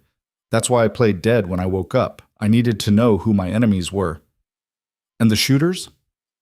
"Dead. All 4. My security team eliminated them before I lost consciousness." Adrian's voice was flat. "Their bodies were never recovered. I assume Marcus disposed of them." The prosecutors exchanged glances. This was new information. "You're saying Marcus Webb was involved in the original attempt on your life, not just the hospital murder?" "I'm saying I don't know for certain, but the timing was convenient. 3 weeks later, he's planning to kill me again? That's not coincidence." More notes. The deposition stretched into the evening. Finally, Catherine called it. "My client needs rest. We can continue tomorrow." After they left, Adrian slumped back against the pillows. The officer by the door, a different one now, younger, watched him with undisguised curiosity. "You really build all that?" the officer asked. "Everything they're talking about?" "Yeah," Adrian said. "Why?" The question was so simple it almost made Adrian laugh. Why? Like there was a good answer. Like anyone who built an empire on crime had a reason that would make sense to a kid in a uniform. "Because I could," Adrian said finally. "Because I was good at it. And because for a long time, I thought being powerful meant being safe." "Did it?" Adrian gestured at the hospital room, at his wasted body, at the wreckage of his life. "What do you think?" The officer looked away. Nia came by that night after visiting hours. She'd brought food, real food, not hospital garbage, and they ate in comfortable silence until she said, "I read your deposition transcripts. How'd you get those?" "My cousin. He's friends with one of the ADAs. She picked at her noodles. You're really doing it, burning everything." "What else is there to do?" "I don't know. I just thought—" She trailed off. "Thought what?" "Thought you'd fight harder to keep something. Anything. But you're just letting it go." Adrian set down his food. His appetite had been shit anyway. "You know what I realized lying there for 3 weeks? Everything I built was empty. The empire, the power, the respect. It all disappeared the second I couldn't enforce it. Marcus took it in a day. One day, Nia. That's how much it was worth. So you're walking away. I'm surviving. There's a difference." Nia was quiet for a moment. Then she said, "Catherine told me about the money, about you splitting your assets with me. And? And I think you're an idiot, but I'm not turning it down." She met his eyes. "I'm going to use it to go back to school, finish my nursing degree, maybe get into healthcare administration, something that matters." "Nursing doesn't matter?" "It does, but I want to fix systems, not just patch up the people they break." She stood, started collecting the food containers. You should think about that too, what you want to fix. After she left, Adrian lay awake thinking about systems and empires and the difference between power and purpose. He'd spent 20 years accumulating the first and never once considering the second. Maybe it was time to learn. The next morning, Catherine brought the final immunity agreement. Adrian read through it while she waited. 17 pages of legal language that basically said, cooperate fully, keep your nose clean, and you walk away with your life and enough money to start over. He signed it. Congratulations, Catherine said, collecting the papers. You're officially a free man, technically. You'll still have probation, monitoring, all the usual restrictions, but no prison time. When can I leave the hospital? Doctors say another week, minimum. You need physical therapy, nutrition support, full medical clearance. She paused. Where will you go? Adrian hadn't thought about it. His house, the mansion Elena had helped him decorate, where she'd fucked Marcus in their bed. He couldn't go back there. Most of his properties were being seized. Everything familiar was gone. I don't know, he admitted. Figure it out, Catherine said. Because in 2 weeks you testify at Marcus Webb's arraignment, and after that you disappear. That's the deal. She left him with that thought. Adrian spent the afternoon working with a physical therapist, a woman named Sandra, who had no patience for excuses and pushed him until his legs literally gave out. Again, she'd say every time he collapsed. You want to walk out of here or get carried? He wanted to walk. By day 7, he could manage 30 steps before needing support. By day 9, he could shower standing up. By day 10, he could dress himself without help, though the effort left him shaking. The news coverage had shifted. Initial sympathy was giving way to deeper questions. Who was Adrian Voss really? What had he done to build his empire? Did surviving attempted murder make him a victim or just a luckier criminal than most? The debate raged on cable news and social media. Adrian ignored it all. On day 12, Detective Carver returned. Marcus Webb wants to make a deal, he said without preamble. He's willing to testify against the others, the councilman, the judge, even Elena, in exchange for a reduced sentence. Adrian's jaw tightened. What's the DA saying? That they don't need his testimony. They have you and the recordings. Marcus has nothing to offer except corroboration, and that's not worth cutting him a break. Carver sat down. But his lawyer's good. She's arguing that Marcus was manipulated by Elena, that he was in an abusive relationship, that his judgment was compromised. That's bullshit, Adrian said. I know, you know, but juries are unpredictable, and if Elena's lawyer argues the same thing in reverse, that she was manipulated by Marcus, it gets messy. Carver leaned forward. I need to know something, Mr. Voss. Off the record, did you ever suspect? Before the coma, did you know about Marcus and Elena? Adrian thought back. Had there been signs? Glances he'd missed? Absences he'd explained away? The slow cooling of Elena's affection that he'd attributed to the stress of his lifestyle? No, he said finally. I trusted them both completely. That was my mistake. Trust isn't a mistake. It is when you give it to the wrong people. Carver stood to leave, then paused. For what it's worth, I think you're doing the right thing, cooperating, walking away. Most men in your position would try to rebuild, but that just leads back here eventually. Here? A hospital room, or a morgue. Those are the two endings for people in your former profession.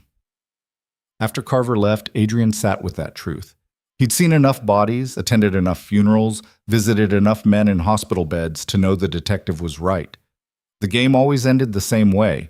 He'd just gotten lucky enough to choose a different ending. On day 14, they moved him to a recovery facility. Not a hospital, but not freedom either. A place where serious trauma patients went to rebuild their strength before facing the world. Adrian had a private room, around-the-clock security, and a physical therapy schedule that would have broken most people. Nia visited twice a week. They'd settled into an odd friendship, built on shared trauma and mutual survival. She'd enrolled in an online master's program for healthcare administration.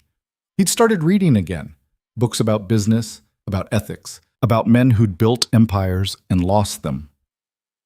You're preparing, Nia observed during one visit, gesturing at the stack of books. For what? Whatever comes next. You're not the type to just retire and play golf. Adrian smiled. I hate golf. See? You need a plan. I'm working on it. The truth was, he had no idea what came next. He'd been Adrian Voss, crime boss, for so long that he didn't know who Adrian Voss, civilian, even was. Everything that had defined him, the power, the fear, the empire, was gone. What remained was just a man in his 40s with a destroyed body and a second chance he probably didn't deserve. He'd have to figure out what to do with it. Marcus's trial was set for 6 weeks out. Elena's would follow. Dr. Mehta had already pleaded guilty in exchange for 15 years instead of life. The councilmen were negotiating. The judge had fled the country and was fighting extradition from somewhere in South America. The empire was truly dead, and Adrian Voss was learning to walk again. The threat came on a Tuesday. Adrian was in physical therapy, working through leg presses with Sandra barking encouragement when his new phone buzzed. He ignored it. Catherine had been clear about minimizing contact with anyone outside his legal team and Nia. But it buzzed again, and again. Take a break, Sandra said, noticing his distraction. 5 minutes. Adrian checked the screen. Unknown number. The message was simple. You took everything from us? Now we take everything from you. Then a photo loaded. Nia, walking to her car in a parking garage. The angle suggested someone had been following her. Adrian's blood went cold. Sandra, I need to make a call. He dialed Nia before Sandra could respond. It rang 4 times before she picked up. Adrian, what's wrong? Where are you right now? At school. Well, the library. I've got a class in... Is anyone following you? Anyone watching you? Silence. Then carefully, why are you asking me that? Because someone just sent me a photo of you in a parking garage with a threat attached. When was the last time you were in a garage? This morning. I parked at the downtown campus for my seminar. Her voice had shifted, losing its casual tone. What kind of threat? Adrian read her the message. Shit, Nia breathed. They know I helped you. Stay where you are. Public place, lots of people. I'm sending someone to you. Who? You don't have people anymore. She was right. Adrian's security, his network, his entire infrastructure, gone. He had Catherine's law firm and a probation officer. Neither were equipped to handle this. Call the police, Adrian said. Tell them you're being threatened. Use my name if you have to. That'll just make it worse. You know that. Nia's voice was steady now, falling into crisis mode the way it had in the hospital. Who sent this? Marcus is in jail. Elena too. Marcus has loyalists. People who lost everything when I cooperated. And I just testified at his arraignment last week. The timing's not coincidence. Adrian could hear Nia moving, her footsteps echoing in what sounded like a stairwell. I'm going to my car. I'll drive to the police station, file a report. But Adrian, they'll want to put me in protective custody, and I can't just stop my life because, yes, you can. That's exactly what you do. Easy for you to say. You're already in a secured facility with guards, which is why you should be too. Nia made a frustrated noise. I'll call you when I'm somewhere safe. Don't do anything stupid. She hung up. Adrian immediately called Catherine. We have a problem, he said, and explained the situation. Catherine was quiet for a moment, then, I'll contact the DA's office. Nia's testimony is crucial for the trial. They'll want her protected, and I'll reach out to private security. You still have access to some funds, correct? Enough. Good. Use them. Whoever's doing this wants to scare you, maybe leverage you into recanting your testimony. We can't let that work. After he hung up, Adrian sat in the therapy room and felt the familiar weight of violence settling back onto his shoulders. He'd thought walking away would be clean. Sign some papers, testify, disappear. But the empire he'd built had roots that went deeper than he'd realized, and those roots were strangling everything he'd tried to protect. Sandra had been watching from across the room. Everything okay? She asked. No, Adrian said. Not even close. By evening, Nia was in a hotel under police protection. Catherine had arranged for a private security firm, expensive, discreet professionals who asked no questions, to supplement the police presence. Adrian had authorized the payment from his dwindling accounts without hesitation. Detective Carver showed up at the recovery facility around 8 p.m., looking even more tired than usual. The message was sent from a burner phone, he said, pulling up a chair. Activated this morning, used once, then destroyed. We're pulling footage from the parking garage to identify who took the photo, but I'm not optimistic. It's someone from Marcus's inner circle, Adrian said. Has to be. They're the only ones with reason to come after me now. That's a long list. Your cooperation burned a lot of people. Carver flipped open his notebook. I need you to give me names. Everyone you testified against. Everyone who might hold a grudge. Adrian rattled off 15 names, then another 10. By the time he finished, Carver's notebook had 3 full pages. Jesus, Carver muttered. You really did burn it all down. That was the point. Yeah, well, now someone's trying to burn you back. Carver stood. Stay alert. Don't go anywhere without security. And if you get any more messages, you call me immediately. After he left, Adrian sat alone in his room and faced a truth he'd been avoiding. Leaving wasn't going to be enough. Someone out there wanted revenge, and they were willing to hurt Nia to get it, which meant Adrian had to eliminate the threat before it eliminated them. But he couldn't do that from a recovery facility bed. He called Sandra's supervisor and requested an accelerated discharge evaluation. The next 3 days were brutal. Adrian pushed himself through physical therapy sessions that left him gasping and shaking. He practiced walking without support, climbing stairs, moving quickly when he needed to. His body screamed in protest. 3 weeks of coma-induced atrophy couldn't be erased in 72 hours. But he didn't care. Pain was temporary. Being helpless while someone hunted Nia was unacceptable. On the 4th day, the doctors reluctantly cleared him for discharge with conditions. Daily outpatient therapy, weekly medical check-ins, no strenuous activity. Adrian signed the forms and ignored every restriction except the therapy. Catherine had arranged a temporary apartment in a secure building downtown. Adrian moved in with nothing but a bag of clothes and his phone. The place was sterile, anonymous, exactly what he needed. Nia called that evening. I heard you got discharged, she said. Against medical advice. Who told you that? Catherine. She's worried you're going to do something reckless. I'm going to find whoever threatened you and make sure they can't do it again. If that's reckless, fine. Nia sighed. Adrian, you can barely walk up a flight of stairs without getting winded. What exactly is your plan here? I still have contacts, people who owe me favors or who hate Marcus enough to help. It wasn't entirely true. Most of his contacts had scattered after his cooperation, but some remained. I make some calls, apply pressure, find out who's making moves. And then what? You can't exactly enforce consequences anymore. No, but the police can. Once I know who it is, Carver handles it. That's a terrible plan, Nia said. You have a better one? She didn't answer for a moment. Then, actually, maybe. My cousin, the lawyer, he's been asking around. There's talk in certain circles about someone trying to consolidate what's left of your organization. A new player, someone who wasn't part of Marcus's crew but sees an opportunity in the chaos. Adrian processed this. Who? No one knows yet. But whoever it is, they're being smart about it. Quiet, careful, not like Marcus's people. Those guys are loud and sloppy. This feels organized. And you think this new player is behind the threats? I think maybe they're using the threats to flush you out. See if you're really done, or if you'll come back fighting. Nia paused, which is exactly what you're doing, by the way. She was right. Adrian had been so focused on protecting Nia that he hadn't considered he might be playing into someone's hands. Classic mistake. Letting emotion override strategy. So I do nothing? He asked. No, you let me help. I'm stuck in this hotel going crazy anyway. Put me to work.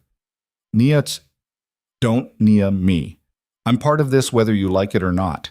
Someone took my picture, threatened my life. I deserve to be part of figuring out who and why. Adrian wanted to argue, wanted to keep her isolated and safe and far away from the mess he'd created. But he recognized the tone in her voice. It was the same one she'd used when she'd decided to help a supposedly comatose crime boss. Once Naya made a decision, there was no talking her out of it. Fine, he said. But you stay in that hotel. You work from there.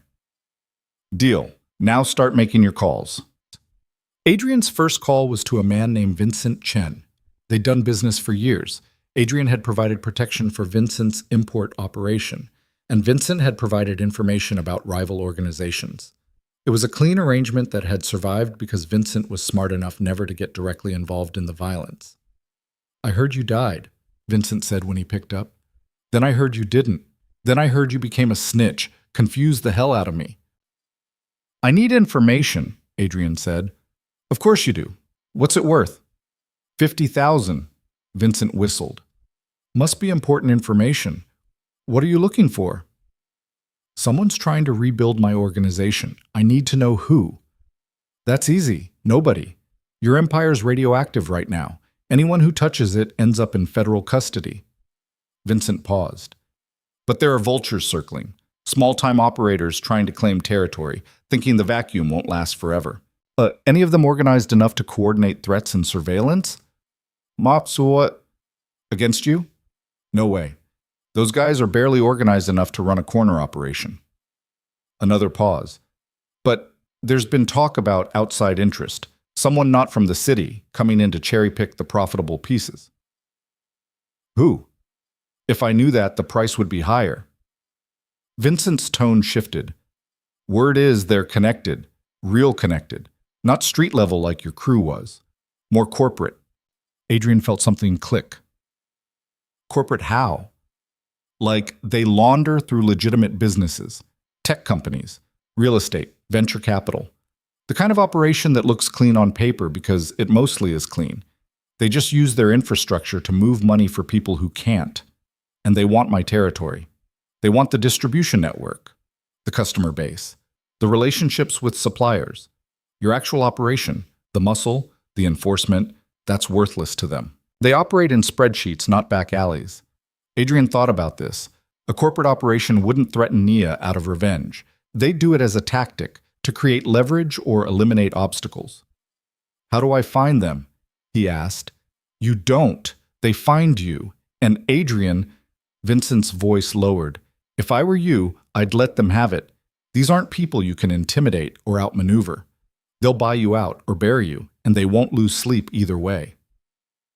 I'm not in the game anymore. Vincent, I just want whoever's threatening my people to stop. Then make a deal. Give them what they want. Get assurances in exchange. It's the smart play. After hanging up, Adrian called Nia and relayed the conversation. Corporate criminals, she said. That's almost funny. Like organized crime went to business school. It's not funny if they're threatening you. I know, but it changes things, doesn't it? If this isn't about revenge, if it's just business, that's negotiable. Maybe. Adrian's phone buzzed. Another unknown number, another message. We should talk. Tomorrow, noon, Monument Park. Come alone. Bring the nurse, and people die. He read it aloud to Nia. That's a trap, she said immediately. Probably, but it's also an opening. Adrian, you're not seriously considering... I'm considering that sitting here waiting for the next threat isn't working. Someone wants to talk, I'll listen. Then I'll decide what to do about it. With what backup? You don't have security, you can't fight, and if this goes wrong, you'll be dead before the cops arrive. I'll have Catherine notify Carver. He can have people nearby, just out of sight. Or you could just not go, Nia said. That's also an option. But they both knew he'd go. Adrian had spent 3 weeks trapped and helpless. He wasn't doing that again, regardless of the risk. Monument Park at noon was exactly what you'd expect. Families with strollers, joggers, tourists taking photos of the central fountain.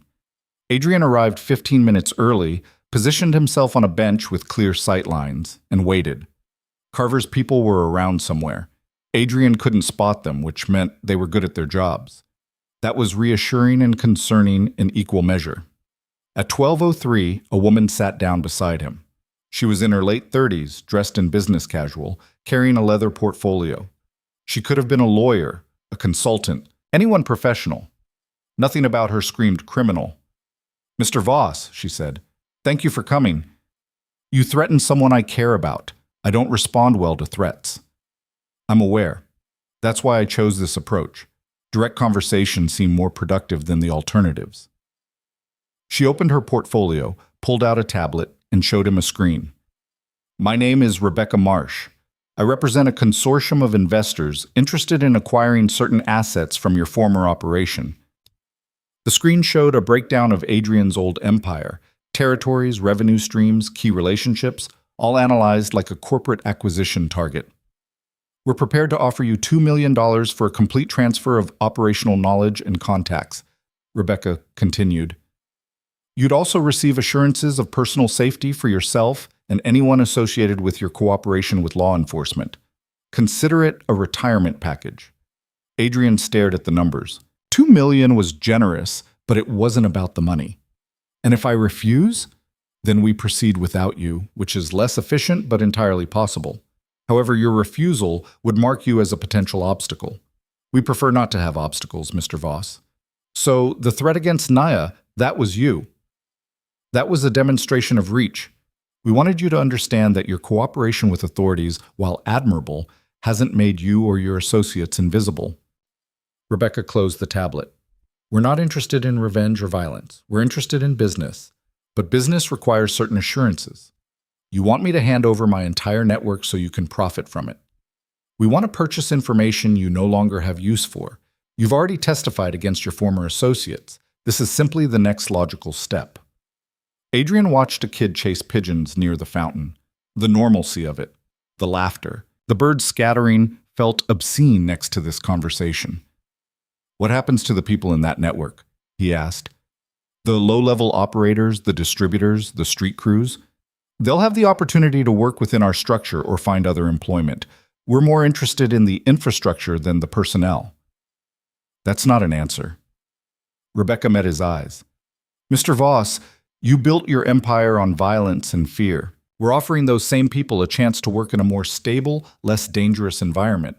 If anything, we're doing them a favor. By exploiting the relationships I built. By adapting them to a more sustainable model.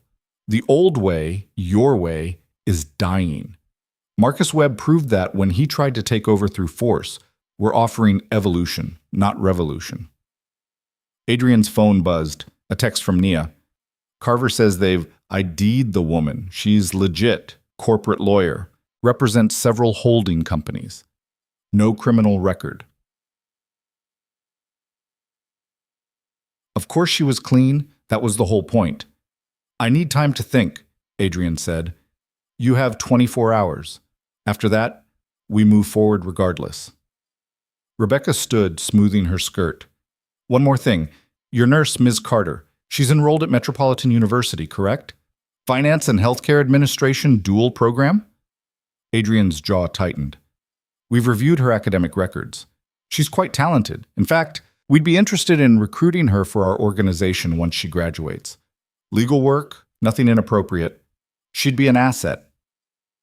Stay away from her. Mr. Voss, we're not threatening her, we're offering opportunity. But I need you to understand, everyone connected to you is visible to us. Everyone. If you refuse our offer and choose to interfere with our operations, those connections become relevant. She walked away before he could respond. Adrian sat on the bench for another 10 minutes, watching her disappear into the lunch crowd. Carver's people would follow her, but they wouldn't find anything useful. People like Rebecca Marsh didn't make mistakes. His phone rang. Carver. We got photos and a partial plate on her car, but I'm guessing that leads nowhere, Carver said. It won't. She's a corporate lawyer representing a holding company. Probably 3 layers of separation between her and anything criminal. So what do you want to do? Adrian watched the kid with the pigeons. The birds had come back, fearless and hungry. I want to take her deal, he said. What? $2 million to hand over information I don't need anymore, plus guaranteed safety for Naya. It's a good deal. It's blood money, Voss. You'd be helping criminals profit from your empire. The empire's dead either way. At least this way, Naya's safe and I get paid. Adrian stood, his legs protesting. Besides, Detective, I'm not in the justice business anymore. I testified, I cooperated, I did my part. This is just cleanup. Carver was quiet for a moment. You're making a mistake. Probably, but it's my mistake to make. When Adrian told Nia about the offer, she was less opposed than he'd expected. $2 million is a lot of money, she said carefully. And if it gets them to leave us alone, you're okay with this? I'm okay with not being threatened. I'm okay with you not getting killed trying to protect me. If that means selling information to corporate criminals, I can live with that. They mentioned recruiting you. I know, I heard. Nia sounded thoughtful rather than scared. That's actually kind of flattering, in a deeply messed up way. You're not seriously considering... No, Adrian, I'm not joining a criminal organization, but I am considering that maybe these people are the lesser evil. Marcus wanted you dead out of greed and ambition. Elena wanted you dead so she could run off with your best friend. This Rebecca person just wants to make money. That's almost honest. Adrian understood what she meant. There was a purity to simple greed that made it easier to negotiate with than personal hatred. I'm taking the deal, he said. Tomorrow I'll meet with her again. Transfer everything. Get it in writing. Get it in writing, Nia repeated. You're negotiating with criminals like they're a legitimate business. They are a legitimate business. That's what makes them dangerous. The next day, Adrian met Rebecca at a law office downtown. Catherine came with him, reviewed the contract with the intensity of someone who knew exactly how these things could go wrong. This is surprisingly solid, Catherine said after 20 minutes. Non-disclosure agreement, financial transfer terms, explicit safety guarantees for you and any associates. They even included a clause preventing them from interfering with your probation requirements. Can we trust it? Adrian asked. As much as you can trust any contract with criminals. At least if they violate it, we have legal recourse. Catherine looked at Rebecca. I'll need to add a provision about Ms. Carter specifically.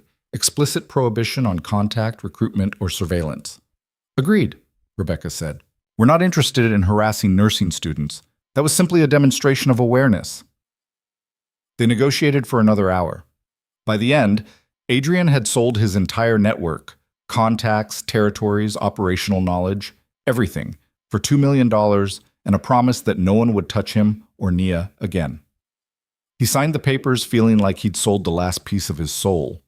But when Rebecca transferred the first $1 million as a show of good faith, Adrian forwarded half to Nia's account without hesitation.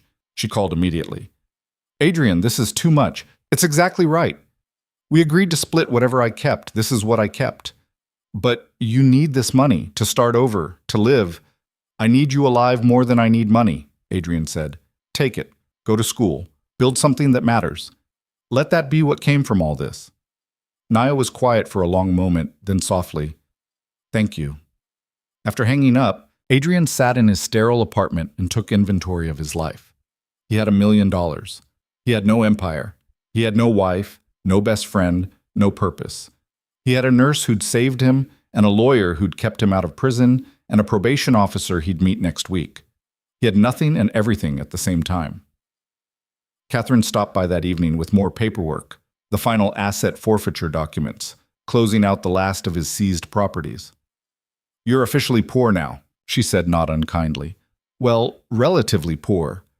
$1 million isn't nothing, but it's a far cry from what you had. It's more than I started with, Adrian said. True. What will you do with it? He'd been thinking about that. Invest it. Legitimately, build something clean. Like what? I don't know yet, but I've got time to figure it out. Catherine smiled. That's more optimism than I expected from you. Don't get used to it. After she left, Adrian stood at his apartment window and looked out at the city. Somewhere out there, Rebecca Marsh's organization was already moving into the territories he'd once controlled. Marcus was sitting in a cell awaiting trial. Elena was probably negotiating her own deal. Dr. Mehta was serving his sentence, and Adrian Voss, the Silent King, was nobody. It should have felt like losing. Instead, it felt like the first honest breath he'd taken in 20 years. His phone buzzed. Nia. I'm out of protective custody, she said. Police say the threat's credible but manageable now that you've made the deal. I'm moving back to my apartment tomorrow. How do you feel about that? Scared? Relieved? Angry that I have to be scared in the first place? She paused. But Ready. I think I'm ready to stop hiding. Good. That's good. Adrian, what you said earlier about building something that matters, are you serious about that? Yeah, I think I am. Then maybe we should talk about what that looks like. Because I've been thinking we both know this world now. The criminal side, the legal side, how it all works. Maybe there's something useful we could do with that knowledge. Adrian felt something shift in his chest. Hope, maybe. Or purpose. He wasn't sure he could tell the difference anymore. I'd like that, he said. After they hung up, Adrian pulled out a notebook and started writing. Ideas, mostly. Half-formed thoughts about what came next. But for the first time since waking up in that hospital bed, he was writing about a future instead of cataloging the past. It was a start. Marcus's trial began on a Thursday in October, 6 weeks after Adrian had signed his life away to Rebecca Marsh. The courthouse was a circus. News vans lined the street, reporters shoving microphones at anyone who looked remotely connected to the case. Adrian arrived through a side entrance with Catherine, flanked by 2 security guards he'd hired from the firm she'd recommended. They weren't cheap, but neither was staying alive. You ready for this? Catherine asked as they rode the elevator to the 8th floor. Adrian adjusted his tie. It felt wrong, wearing a suit again. He'd spent the last month and a half in jeans and t-shirts, trying to figure out who he was when he wasn't performing power. Now he was back in costume, playing a role he'd thought he'd abandoned. No, he said, but let's do it anyway. The courtroom was packed. Adrian spotted familiar faces scattered throughout. Former associates, rivals, people who'd orbited his empire without ever getting close enough to burn. They all stared at him like he was a ghost, which, in a way, he was. Marcus sat at the defense table in an orange jumpsuit, hands cuffed. He'd lost weight. His hair had gone gray at the temples. When his eyes found Adrian, something flickered there. Rage, maybe, or the memory of friendship. Adrian couldn't tell and didn't care. Elena wasn't present. Her trial had been separated from Marcus's, her lawyer arguing that being tried together would prejudice the jury against her. Smart legal move. It wouldn't save her, but it might buy her a few extra months of freedom. The prosecutor was a woman named Linda Vasquez, mid-40s, with a reputation for eviscerating white-collar criminals. She'd prepped Adrian extensively over the past week, walking him through his testimony, anticipating the defense's attacks. They're going to paint you as the real villain, she'd warned, a criminal who turned on his partners to save himself. You need to stay calm, stick to the facts, and remember, the evidence speaks for itself. The judge entered, everyone rose, and the trial began. Marcus's attorney was exactly what Adrian expected. Expensive suit, practiced sympathy, the kind of lawyer who could make a serial killer sound like a misunderstood victim. His opening statement painted Marcus as a man driven to desperation by years of abuse under Adrian's tyrannical leadership. Marcus Webb isn't a criminal, the attorney said, pacing before the jury. He's a survivor. For 15 years, he lived under the thumb of one of this city's most ruthless crime bosses. He witnessed murders. He was forced to participate in illegal activities under threat of violence. And when Adrian Voss finally showed weakness, when the opportunity to escape presented itself, Marcus took it. Was it legal? No. Was it understandable? Absolutely. Adrian watched the jury. A few were nodding. The defense was good. Then Vasquez stood for the prosecution's opening. Marcus Webb planned a murder, she said simply. Not in self-defense. Not in a moment of passion. He spent 3 weeks methodically planning to kill a man he claimed was his best friend, a man lying helpless in a hospital bed. He recruited a doctor. He coordinated with the victim's wife. He divided up the victim's empire before the victim was even dead. This isn't survival. It's premeditated murder for profit, and the evidence will prove it beyond any reasonable doubt. The first day was procedural, jury instructions, preliminary motions, administrative tedium. Adrian sat in the gallery, watching Marcus refuse to look at him, and wondered what his former friend was thinking. Did Marcus regret the betrayal, or did he just regret getting caught? On day 2, the recordings started. Vasquez played them in chronological order, starting with Marcus's first conversation with Dr. Mehta about ensuring Adrian never wakes up. The courtroom went silent as Marcus's voice filled the space, casual and cold, discussing murder like a business transaction. How much longer? Marcus's recorded voice asked. Neurologically, there's no activity consistent with consciousness, but the body is stable. He could remain like this for months. That's not what I asked. The jury leaned forward, listening. Then came Marcus's bedside confessions, the ones where he'd stood over Adrian's supposedly comatose body and gloated about taking everything. The courtroom heard him mock Adrian's trust, describe the affair with Elena, detailed the division of territories. I thought about keeping you alive longer, Marcus's voice said through the speakers, using you as a figurehead. But Elena was right. You're too dangerous. Even in a coma, people are loyal to the idea of you. Several jurors were taking notes. One older woman looked disgusted. Marcus's attorney objected repeatedly. The recordings were obtained through illegal surveillance. They'd been edited. They lacked proper chain of custody. The judge overruled every objection. Nia's recordings had been turned over to police immediately, preserved perfectly, authenticated by multiple experts. During a recess, Adrian stepped outside for air. Nia was waiting in the hallway, flanked by her own security guard, a requirement of her witness testimony scheduled for later in the week. How's it going? She asked. The recordings are killing him. His lawyer's scrambling. Good. Nia looked toward the courtroom doors. I still can't believe he actually said all that stuff. Like, I heard it myself when I recorded it, but hearing it played in court, it's different. It's evidence now, not just words. Yeah. She was quiet for a moment. Have you seen Elena? No. Her trial's next month. Different charges, different approach. Adrian had read the filings. Elena's team was arguing she'd been coerced by Marcus, manipulated into participating against her will. Another smart legal strategy that ignored the reality of her casual cruelty. Do you think about her? Nia asked. What you had before all this? Adrian considered the question honestly. Sometimes, but not the way you'd think. I don't miss her. I miss the person I thought she was, the marriage I thought we had. But that person never existed.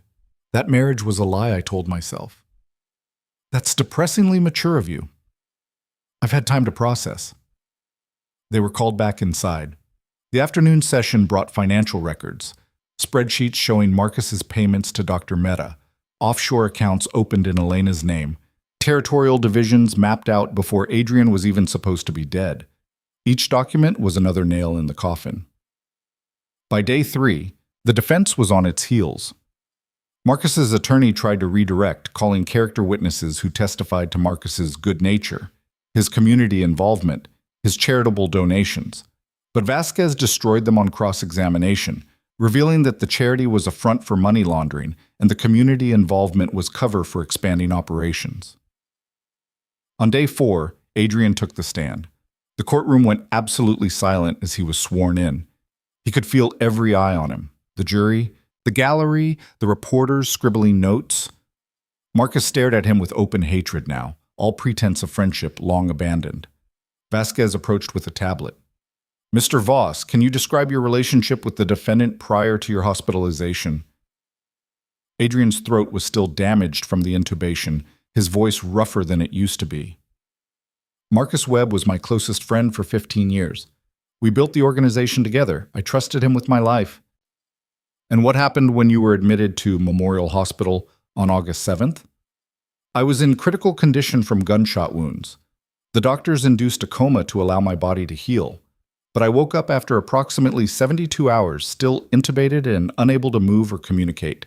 Everyone believed I was unconscious, but I was fully aware. What did you observe during this time? I heard people planning my murder. Adrian's voice stayed level, starting with Marcus Webb and Dr. Mehta discussing how to kill me in a way that would appear natural. Objection, Marcus's attorney called. The witness couldn't have known the identities of speakers if he couldn't see them. I recognized Marcus's voice, Adrian said before the judge could rule. I'd known him for 15 years. I'd recognize his voice anywhere. The objection was overruled. Vasquez walked Adrian through the timeline, each conversation he'd overheard. Each betrayal revealed the 3 weeks of paralysis and fear. The jury hung on every word. Why didn't you alert anyone? Vasquez asked. I couldn't move or speak. I had no way to communicate until Nurse Carter discovered I was conscious. And when she did discover this, what happened? She agreed to help me gather evidence. We recorded the conversations, documented the conspiracy, and coordinated with law enforcement to ensure that when I revealed my consciousness, there would be irrefutable proof of the murder plot. Why wait until the actual injection? Why not reveal yourself sooner? Adrian met the jury's eyes. Because I needed Marcus to commit to the murder in front of witnesses. Without that final moment, this would have been my word against his. The recordings would have been disputed, the evidence questioned. But with multiple witnesses seeing him arrive to kill me, seeing me wake up and stop it, there's no ambiguity. It was the truth, mostly. The other truth, that he'd wanted Marcus to feel the same helplessness Adrian had felt, to believe he'd won right up until the moment everything collapsed. That wasn't relevant to the legal case. Marcus's attorney took over for cross-examination, and Adrian had been prepared for this. The questions came fast and pointed. Mr. Voss, you've been investigated for numerous crimes over the years, haven't you? Yes. Drug trafficking, money laundering, extortion, murder for hire, correct? Those were the allegations, yes. And you've never been convicted because you're very good at covering your tracks, aren't you? Or because I was never guilty of those specific charges. The attorney smiled like he'd been waiting for that answer. But you have committed crimes. You've admitted as much in your cooperation agreement with the district attorney's office. I've admitted to running an illegal gambling operation, money laundering through legitimate businesses, and bribing public officials. Yes. So you're a criminal. I was a criminal. I'm cooperating now. Only after you were caught. Only after your empire collapsed. Isn't it true that you're testifying here to get revenge on Marcus Webb for taking what you considered yours? Adrian kept his voice steady. I'm testifying because Marcus Webb tried to murder me while I was helpless in a hospital bed. My motivation is justice, not revenge. Justice, the attorney repeated skeptically. From a man who built an empire on violence and fear. You expect this jury to believe you suddenly developed a conscience? I expect this jury to listen to the recordings of your client planning my murder and draw their own conclusions. The exchange went on for 2 hours. Marcus's attorney tried every angle. Adrian's credibility, his motives, the legality of Nia's recordings, whether being awake but unable to move constituted actual consciousness. Adrian deflected each attack with the same calm he'd used to run his empire. This was just another negotiation, another power play. By the time he stepped down, he was exhausted. Catherine met him in the hallway. You did good, she said. The jury believed you. How do you know? Because I was watching them. And more importantly, I was watching Marcus's attorney. He knows he's losing. That night, Adrian couldn't sleep. He lay in his apartment staring at the ceiling and replaying the day's testimony. He'd told the truth mostly, but the truth had gaps.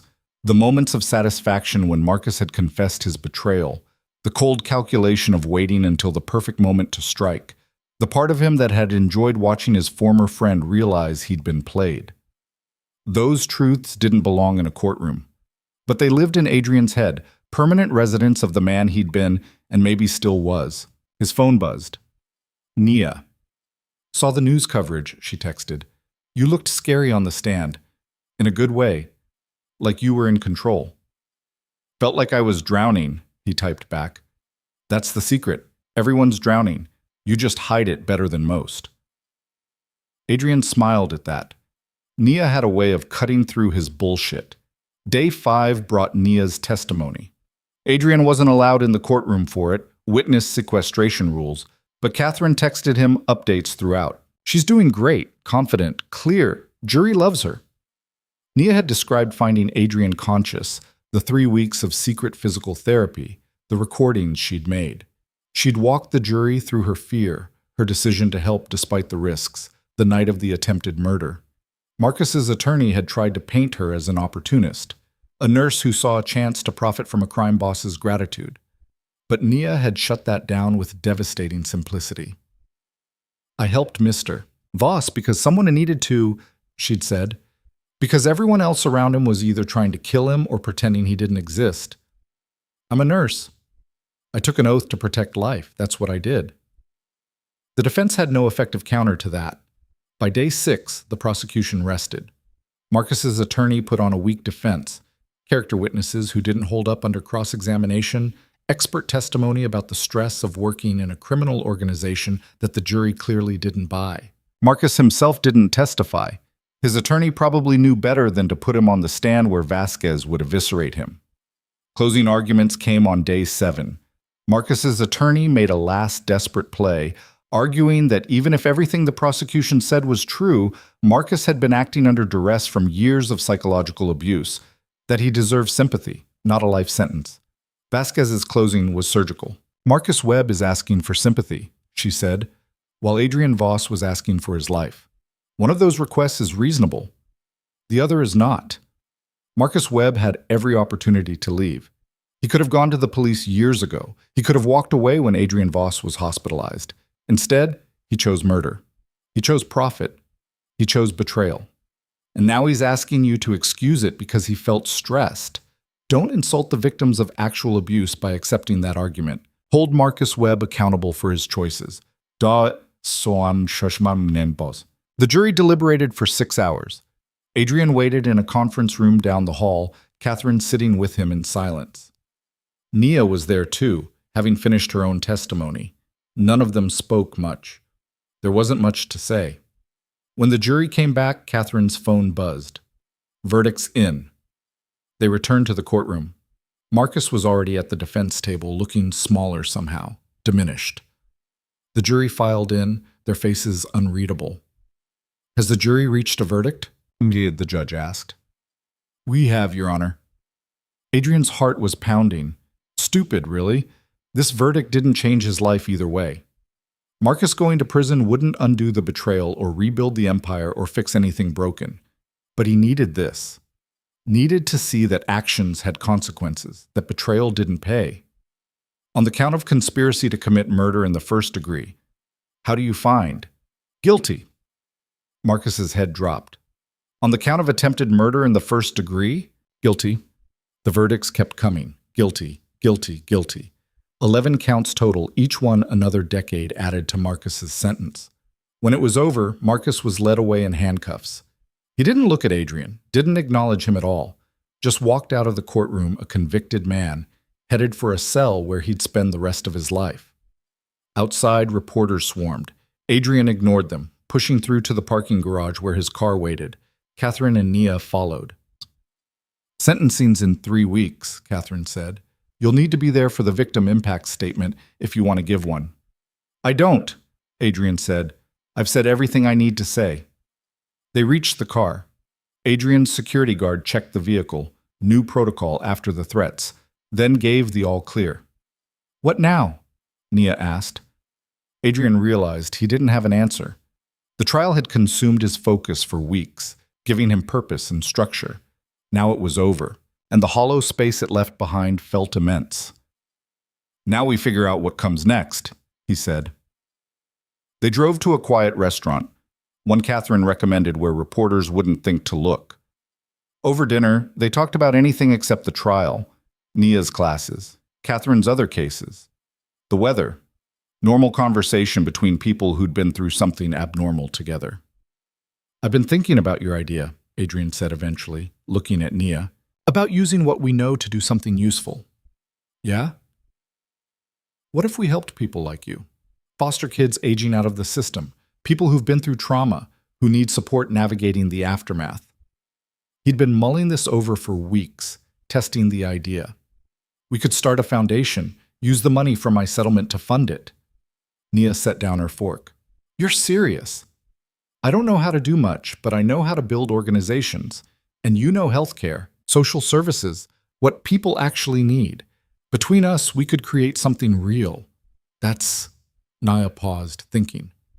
That's actually brilliant, but are you sure? That money's supposed to be your fresh start. It is a fresh start, just not the kind I expected. Adrian turned to Catherine. Is this possible? Legally? With my probation restrictions? Catherine was already pulling out her phone, taking notes. It's absolutely possible. You can't personally profit from criminal activity, But using legitimate funds to start a nonprofit foundation? That's encouraged. I'd need to structure it carefully, ensure compliance with your probation terms, but yes, this could work. They spent the next 2 hours sketching out possibilities. A foundation focused on supporting young adults transitioning out of foster care, providing job training, housing assistance, mental health services. Everything Nia had needed and never gotten. Everything Adrian now had the resources to provide. We'd need staff, Nia said, social workers, counselors, administrative support. We'd need a location, Catherine added, office space, maybe residential facilities eventually. We'd need a name, Adrian said. They were quiet for a moment, considering. Second chances? Nia suggested. Two on the nose? Maybe, Adrian said, but sometimes on the nose is honest. They kept talking, ideas building on ideas, until the restaurant started closing around them. By the time they left, they had the skeleton of a plan, ambitious and probably naive, but real. In the parking lot, Nia turned to Adrian. You know this doesn't erase anything, right? Starting a foundation doesn't undo the empire you built or the people you hurt. I know, but it's something. It's better than nothing. Yeah, Adrian agreed. It is. Over the next month, while waiting for Marcus's sentencing and Elena's trial, Adrian threw himself into building the foundation. He met with lawyers, accountants, real estate agents. He interviewed potential staff members, people with experience in foster care, social work, trauma counseling. Nia worked beside him, using her academic knowledge and lived experience to shape the programs. It was harder than running a criminal empire. The regulations were more complex, the oversight more intense, the margins for error smaller. But it was also cleaner, legal. Something Adrian could talk about without watching for surveillance or worrying about who might be wearing a wire. Elena's trial lasted only 3 days. Her attorney's coercion defense fell apart when the prosecution played recordings of her gleefully discussing Adrian's upcoming death. She was convicted on all counts, sentenced to 25 years. Adrian didn't attend. He'd already given that part of his life enough attention. Marcus's sentencing came on a cold November morning. Adrian went, though he'd told Catherine he wouldn't. He needed to see it finished. The judge gave Marcus life without parole on the murder charges, plus 70 years on the other counts. Excessive, maybe, but Marcus had tried to kill a man in a hospital bed. Judges tended to take that personally. Before he was led away, Marcus finally looked at Adrian. Their eyes met across the courtroom, and for a moment Adrian saw his old friend in there, the man who'd taken a bullet in Reno, who'd stood at his daughter's christening, who'd built an empire beside him. Then the moment passed, and Marcus was just another convict being led to a cell. Outside the courthouse, Adrian breathed in cold air and felt something release in his chest. It was done. The betrayal, the trial, the revenge, all of it finished. His phone rang. Nia. How'd it go? Life sentence, no parole. Good. I'm glad. She paused. Are you okay? Adrian watched cars pass on the street below the courthouse steps. Normal people living normal lives, unaware that somewhere above them, a crime boss had just been sentenced to die in prison. Yeah, he said, I think I am. Then get back here. We have a meeting with the city council about zoning for the residential facility, and the grant application needs your signature. On my way. Adrian hung up and headed for his car. The foundation would open in 3 months, sooner than expected, but Nia had found a perfect building and Adrian had the cash to move fast. They'd already hired 4 staff members, with interviews scheduled for 6 more positions. It wasn't an empire. It was better. As he drove through the city that had once feared him, Adrian thought about the man he'd been, the silent king, lying paralyzed in a hospital bed, listening to his world end. That man had wanted revenge, had wanted blood and justice, and for everyone who'd betrayed him to suffer. This man, the one driving to a zoning meeting, building something legitimate, he wanted different things now. He wanted the kids aging out of foster care to have better options than Nia had, wanted people who'd been hurt to have places to heal, wanted to use everything he'd learned in 20 years of building an empire to create something that actually helped, instead of just taking. It wouldn't erase the past. Nia was right about that, The people he'd hurt, the lives he'd damaged, the crimes he'd committed, those were permanent marks on his soul. But maybe that was the point. Maybe you didn't get to erase the past. You just had to build a future that acknowledged it and chose something different. His phone buzzed at a red light. Another text from Nia. Also, we need to talk about the budget. You're spending way too much on office furniture. Adrian smiled. This was his life now, zoning meetings and budget disputes and arguments about furniture. It was mundane and frustrating and absolutely nothing like running a criminal empire. He couldn't wait. The foundation opened on a Tuesday in February, 8 months after Adrian had woken up in a hospital bed and decided to stop being dead. It wasn't a grand opening. No ribbon cutting, no press conference, no politicians making speeches about redemption and second chances. Just Adrian and Nia standing in the lobby of a renovated 3-story building on the east side, watching their first client walk through the door. Her name was Maya. 19 years old, 2 weeks out of the foster system, carrying everything she owned in a garbage bag. She looked at them with the same wariness Nia probably had at that age, the look of someone who'd learned that help always came with strings attached. You the people from the ad? Maya asked. That's us, Nia said, stepping forward. I'm Nia Carter, program director. This is Adrian Voss, founder. Welcome to Second Chances. Maya's eyes flicked to Adrian, and he saw the moment of recognition. She'd seen the news coverage, knew who he was. Her grip tightened on her bag. It's okay, Nia said quietly. I know what it looks like. But I promise, this place is legitimate. No catch. No hidden agenda. Just support for people who need it. Why? Maya asked, still looking at Adrian. Why would someone like you care about people like me? It was a fair question. Adrian had asked himself the same thing 100 times over the past months while building this place. The easy answer was guilt, that he was trying to buy his way into heaven or wash the blood off his hands with charitable donations. But that wasn't quite right. Because someone cared about me when they didn't have to, Adrian said, nodding toward Nia. And because I spent 20 years building things that hurt people. I'd like to spend whatever time I have left building something that helps. Maya studied him for a long moment. Then she set down her bag. Okay, she said, what do I need to do? Over the next hour, Nia walked Maya through the intake process while Adrian observed. They'd designed the program to be comprehensive but not invasive. Housing assistance, job training, mental health counseling, life skills workshops. Everything structured around dignity and choice, not charity and pity.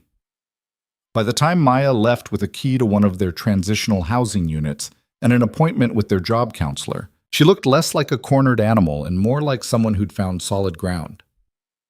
That went well, Nia said after she was gone. One person, Adrian said. We have capacity for 20. Then we'll get 20. Give it time. Time. Adrian was still getting used to thinking in terms of time, years instead of weeks, building instead of surviving. His probation officer had been by last week to inspect the foundation, verify that Adrian was complying with the terms of his deal. The officer had seemed almost disappointed to find everything legitimate. Most guys in your situation try to rebuild, the officer had said.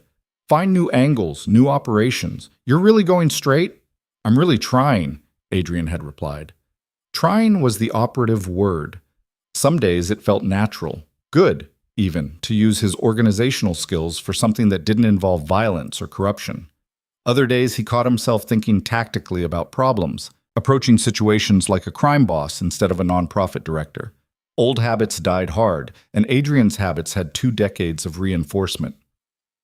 The phone rang. Catherine. I have news, she said when Adrian picked up. Rebecca Marsh's organization just got indicted. Federal RICO charges, multiple counts of money laundering and conspiracy. Apparently your former network was valuable enough to draw FBI attention. Adrian felt a cold twist in his stomach. When did this happen? This morning. Coordinated raids across 3 states. They got everyone. Rebecca, her partners, their entire infrastructure. Catherine paused. You should know your name came up in the investigation. The feds want to interview you about the information you sold them. I had immunity for that.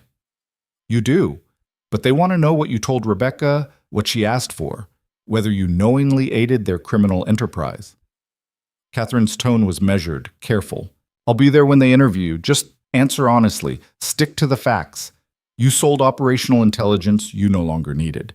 You didn't know what they planned to do with it. I knew exactly what they planned to do with it, Adrian said. Legally, you had reasonable deniability. You thought you were selling to a legitimate business consortium. How were you supposed to know they were criminals? Adrian almost laughed. Because I'm a criminal, Catherine. I recognized my own kind. Well, don't say that to the FBI. She sighed. Look, this doesn't change anything for you. Your immunity deal is solid, but it's going to bring unwanted attention. The media will connect the dots, start asking questions about whether you enabled a new criminal organization while pretending to reform. After they hung up, Adrian stood at the window of his office. Small, functional, nothing like the expansive corner suite he'd once commanded, and watched the city. Somewhere out there, Rebecca Marsh was being processed into federal custody. The organization that had threatened Nia, that had bought Adrian's network for $2 million, was being dismantled by the same government that had granted Adrian immunity. The irony wasn't lost on him. Nia appeared in his doorway. You okay? You look like you got bad news. Adrian told her about the indictment. So the people who threatened me are going to prison, Nia said. That's good news, not bad. It's complicated. The feds are going to question whether I knowingly helped criminals when I sold them my network. Did you? Yeah, I knew exactly what they were. I just didn't care because they were paying well and leaving us alone. Nia came into the office, closed the door. Adrian, you need to stop doing this. Doing what? Sabotaging yourself. You made a deal that was legal and smart. Rebecca Marsh turned out to be a criminal. That's on her, not you. You can't keep punishing yourself for every decision you made in survival mode. I'm not punishing myself. I'm being honest about who I was, who I am. Who you were, Nia corrected. Past tense. The Adrian Voss who sold that network doesn't exist anymore. That guy died in a hospital bed when he decided to trust a night nurse instead of plotting revenge. What we're building here, she gestured around the office toward the building beyond. This is who you are now. Let yourself be that person. Adrian wanted to believe her, but belief required a kind of faith he'd never been good at. The FBI interview happened 3 days later in Catherine's office. 2 agents, both young and serious, recording everything. They asked about Rebecca Marsh, about the sale, about what Adrian knew regarding her organization's activities. Adrian told the truth, mostly. He'd recognized that Rebecca represented criminals. He'd sold her information anyway because he needed the money and the security guarantee. He hadn't asked questions about her specific operations because he didn't want to know. So you knowingly aided a criminal enterprise, one agent said. I sold information to someone who paid me for it, Adrian corrected. What they did with that information afterward isn't something I controlled. But you suspected. I suspected a lot of things. Suspicion isn't evidence. The agents weren't happy with his answers, but Catherine's preparation had been thorough. Adrian's immunity deal covered the sale. Unless they could prove he'd actively participated in Rebecca's operations, which he hadn't, they had nothing to charge him with. The interview ended inconclusively. The agents left with vague warnings about staying available for follow-up questions. That went about as well as expected, Catherine said after they'd gone. They're fishing. They want you to be guilty of something because it would make their case against Rebecca stronger. But you're clean on this. Clean is a stretch. Legally clean, Catherine amended. Morally, you can sort that out on your own time. The media coverage hit that evening. Former crime boss sold empire to federal targets, read one headline. Adrian Voss's second chances built on criminal deals, read another. The stories weren't wrong, exactly, just incomplete. Adrian's phone started ringing, reporters wanting comments, old associates wondering if he was cooperating again, people from his former life emerging from whatever holes they'd been hiding in. He ignored them all, except one. Vincent Chen called around 9 p.m. You're making waves again, Vincent said. Thought you were done with that. Not by choice. Yeah, I heard. Rebecca Marsh. That was always going to blow up eventually. Her operation was too ambitious, too visible. Vincent paused. You should know. People are talking. Saying you set her up, that you sold her information knowing the feds were watching. That's not what happened. I know, but perception matters. And right now, the perception is that Adrian Voss is still playing games, just from a different angle. Adrian rubbed his eyes. What do you suggest? Nothing. Let it blow over. Keep your head down. Keep building your foundation. Prove through action that you're actually out. Vincent's tone softened slightly. For what it's worth, I think what you're doing is good. Not many people get second chances like this. Don't waste it trying to manage perceptions you can't control. After they hung up, Adrian sat in his apartment, still sterile, still temporary feeling even after months, and thought about perception versus reality. He'd built an empire on controlling both, on making people see what he wanted them to see while hiding the truth underneath. Now he was trying to do the opposite. Be honest about the past while building something genuine in the present. But the world didn't make that easy. People wanted simple narratives, villain or hero, criminal or saint. They didn't know what to do with someone who'd been both and was trying to be neither. His phone buzzed. A text from Nia. Stop watching the news. Come to the foundation tomorrow at 8 a.m. We have 5 new applicants and I need your help with interviews. Adrian smiled despite everything. Nia had a gift for cutting through his spirals of self-examination with practical reality. There was work to do. People who needed help. That was what mattered. The next morning, Adrian interviewed 3 of the 5 applicants. 2 were teenagers fresh out of foster care, scared and defiant in equal measure. One was a woman in her 30s who'd been homeless for 6 years and was trying to rebuild her life after getting clean. Each interview reminded Adrian why they'd built this place. These weren't abstract concepts or redemption projects. They were people. Complicated, damaged, resilient people who needed someone to believe they were worth investing in. By noon, they'd accepted 4 of the 5 applicants. The foundation was at half capacity now, with a waiting list starting to form. We need more funding, Nia said over lunch in her office.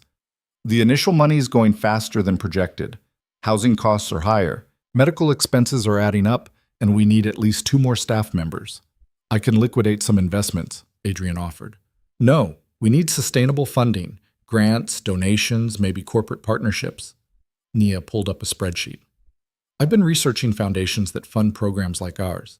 If we can show impact, real numbers, outcomes, success stories, we can apply for major grants. How long until we have that kind of data? 6 months minimum. Probably a year to be competitive for the big grants. She looked at him. Which means you need to keep your investments intact. We're playing the long game now. The long game. Adrian had always been good at long games. Building empires required patience, strategic thinking, delayed gratification. But those skills had been deployed in service of accumulating power. Using them to help people felt different. Better, maybe, but also more fragile. Power could be enforced. Goodwill had to be earned. Over the following weeks, the foundation settled into a rhythm. Maya, their first client, got a job at a local grocery store. 2 of the teenagers enrolled in community college. The woman who'd been homeless started volunteering in their office, helping with administrative work. Small victories. Incremental progress. Nothing dramatic or cinematic. Just people slowly rebuilding their lives with support. The media attention around the Rebecca Marsh indictment faded. New scandals emerged to capture public interest. Adrian stopped being trending news and returned to being a footnote. Former crime boss turned nonprofit director. Interesting but not urgent. Detective Carver stopped by one afternoon, unannounced. Thought I'd check on you, he said, looking around the foundation's lobby. See if this place is real or just good PR. It's real, Adrian said. Carver walked through the building, asking questions, observing the clients and staff interacting. When they returned to Adrian's office, he sat down heavily. I didn't think you'd actually do it, Carver admitted. When you took that immunity deal, when you testified against Marcus, I thought you'd disappear. Maybe try to rebuild somewhere else, under a different name, but this, he gestured around. This is legitimate. You sound surprised. I am. Most criminals I've dealt with, they can't change. The patterns are too ingrained, the thinking too warped. They might stop committing crimes, but they don't fundamentally shift who they are. Carver studied Adrian. You're different. I had help, Adrian said, thinking of Nia. Maybe. But a lot of people have help and still don't change. You chose to. Carver stood. Keep it up. The city needs more places like this. After he left, Adrian sat with that validation. It felt good, which made him suspicious of it. He'd spent too many years manipulating people's perceptions to fully trust when someone said he was doing well. But Nia's advice echoed in his head. Let yourself be this person. That evening, Nia invited Adrian to dinner. Not at a restaurant, but at her apartment. It was the first time she'd asked him into her personal space, and the invitation felt significant.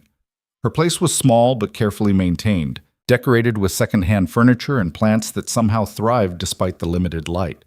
Photos on the walls showed younger Nia with various people, foster families maybe, or friends from different phases of her life. I wanted to talk to you about something, Nia said as they ate the pasta she'd made. Away from the foundation, away from work. Okay. I've been offered a job, a real job, with benefits and a salary that doesn't depend on grant funding. She set down her fork. Hospital administration at Metropolitan Medical. It's what I've been working toward with my degree. Good position, room for advancement. Adrian felt his chest tighten. You're leaving. I haven't decided. That's why I wanted to talk to you. Nia met his eyes. The foundation was supposed to be temporary for me, a stepping stone while I finished school and figured out what came next. But it's become more than that. The work matters. The clients matter. And she hesitated. Working with you matters. But the hospital job is stable, secure, everything the foundation isn't. Yeah. Nia picked at her food. I keep thinking about Maya, though. About who she'd be if she hadn't walked through our doors. About the other kids we're helping, the lives we're changing. If I leave, who runs the programs? Who makes sure we stay focused on dignity instead of charity? We'd find someone. We'd have to. Would they be as good? Would they care as much? Nia shook her head. I'm not trying to be arrogant. I just know what these kids need because I was one of them. That's not easy to replace. Adrian understood the dilemma. Security versus purpose. Stability versus meaning. He'd faced similar choices building his empire, though the context had been different. What do you want me to say? He asked. I don't know. Maybe that it's okay to choose security. That I don't have to sacrifice my future for the foundation. It is okay to choose security, Adrian said carefully. You don't owe the foundation your career. You don't owe me anything. But I think you already know what you want to do. You're just looking for permission. Nia was quiet for a moment. Then she laughed, sharp and surprised. You're right. I do know. I want to stay with the foundation. I want to build something that lasts, something that actually helps people like me. The hospital job is safe, but it's not mine. The foundation is mine. Ours, Adrian corrected. Ours, Nia agreed. Which is why I needed to hear you say it was okay to prioritize that, even if it's riskier. They finished dinner talking about the foundation's future, expansion plans, new programs, how to make Nia's position sustainable long-term. By the time Adrian left, they'd sketched out a 5-year plan that was ambitious and probably overconfident, but felt achievable. Walking back to his apartment, Adrian thought about the strange paths that led people to purpose. Nia had found hers in the same hospital where Adrian had nearly died. He'd found his lying paralyzed and helpless, listening to his empire crumble. Neither of them had chosen their suffering, but they'd both chosen what to do with it afterward. 3 months later, the foundation received its first major grant, $200,000 from a family foundation focused on foster care reform. Nia had written the application, but Adrian had provided the narrative, the story of how his second chance had turned into second chances for others. The grant officer who'd approved it came to visit, a woman in her 60s named Margaret. I have to admit, I was skeptical, Margaret said as Nia showed her around. When I saw Adrian Voss's name attached to this application, my first instinct was to reject it, but the outcomes data was compelling. And your approach, centering dignity and choice, that's exactly what these populations need. It's what I needed, Nia said simply. When I was aging out, everyone wanted to help me, but nobody asked what I actually wanted. We're trying to do better. Margaret turned to Adrian. What made you start this? Really, not the PR answer. Adrian considered the question honestly. I spent 20 years building power through fear and violence. It worked until it didn't. Then I was helpless, and the only person who helped me was someone who had no reason to trust me. That changed how I saw things. So this is gratitude, partially, but it's also selfishness. Building something legitimate, helping people, it feels better than what I did before. I'm not doing this purely for altruistic reasons. I'm doing it because I like who I am when I do this work. Margaret smiled. That's the most honest answer I've heard from a nonprofit director in 20 years. Most of them pretend they're saints. You're admitting you're human. I'm definitely human. Sometimes that's the problem. The grant allowed them to expand to full capacity. 20 clients, 6 staff members, comprehensive programming. They added art therapy, financial literacy workshops, college prep tutoring. Each program was designed with input from clients, ensuring they were meeting actual needs rather than imposing solutions. Maya, their first client, completed her probationary period at the grocery store and got promoted to shift supervisor. She started mentoring newer clients, sharing her experience navigating the system. One afternoon, she stopped by Adrian's office. I wanted to thank you, she said, awkward but sincere. When I came here, I didn't trust you, didn't trust anyone. But you and Naya, you kept showing up, kept helping even when I was difficult. Nobody's done that before. You weren't difficult, Adrian said. You were protecting yourself. That's smart. Maybe, but I'm learning I don't have to protect myself from everyone. Maya shifted her weight. Anyway, I'm applying to community college for next semester, business administration. Figured if I'm going to work retail, might as well learn how to run a store eventually. After she left, Adrian sat with a feeling he barely recognized, pride, but not the empty kind he'd felt running his empire. This was different, quieter, more real. His phone rang. Catherine. I have an update on Elena, she said. She's filing for divorce. Adrian hadn't thought about Elena in months. The rage that had consumed him in the hospital had burned itself out, leaving only ash and distance. Okay, he said. The divorce is uncontested. You're not fighting for assets or support, but her lawyer wants to include a non-disparagement clause. Essentially, you agree not to talk publicly about her or the marriage. I don't talk publicly about her anyway. I know, but she wants it in writing. Probably worried you'll write a book or do interviews. Catherine paused. Do you want to contest it? Adrian thought about it. He could fight the clause, maintain his right to tell his story however he wanted, or he could sign it and be done with that chapter of his life entirely. No contest, he said. Draw up the papers. I'll sign. You're sure? This is your last chance to hold her accountable publicly. I held her accountable where it mattered, in court. What happens in the media doesn't change anything. Adrian looked at the photo on his desk, the foundation's clients and staff at a community event, everyone smiling. I have better things to focus on. The divorce was finalized within weeks.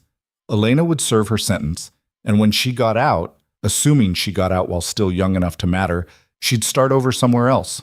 Adrian wouldn't be part of that story, and she wouldn't be part of his. It felt like closing a door on a room he'd been stuck in for years. Spring turned to summer. The foundation's first cohort of clients began graduating from the program, finding stable housing, maintaining employment, reconnecting with education. Not everyone succeeded. 2 clients relapsed and left the program. 1 got arrested on unrelated charges. But most were making progress, building lives that looked nothing like the chaos they'd come from. Nia presented their outcomes at a conference for social workers and nonprofit directors. She came back energized, talking about connections she'd made, ideas she'd learned, opportunities for collaboration. People are paying attention to what we're doing, she said. The dignity-centered approach, the client input, the outcomes data, it's working.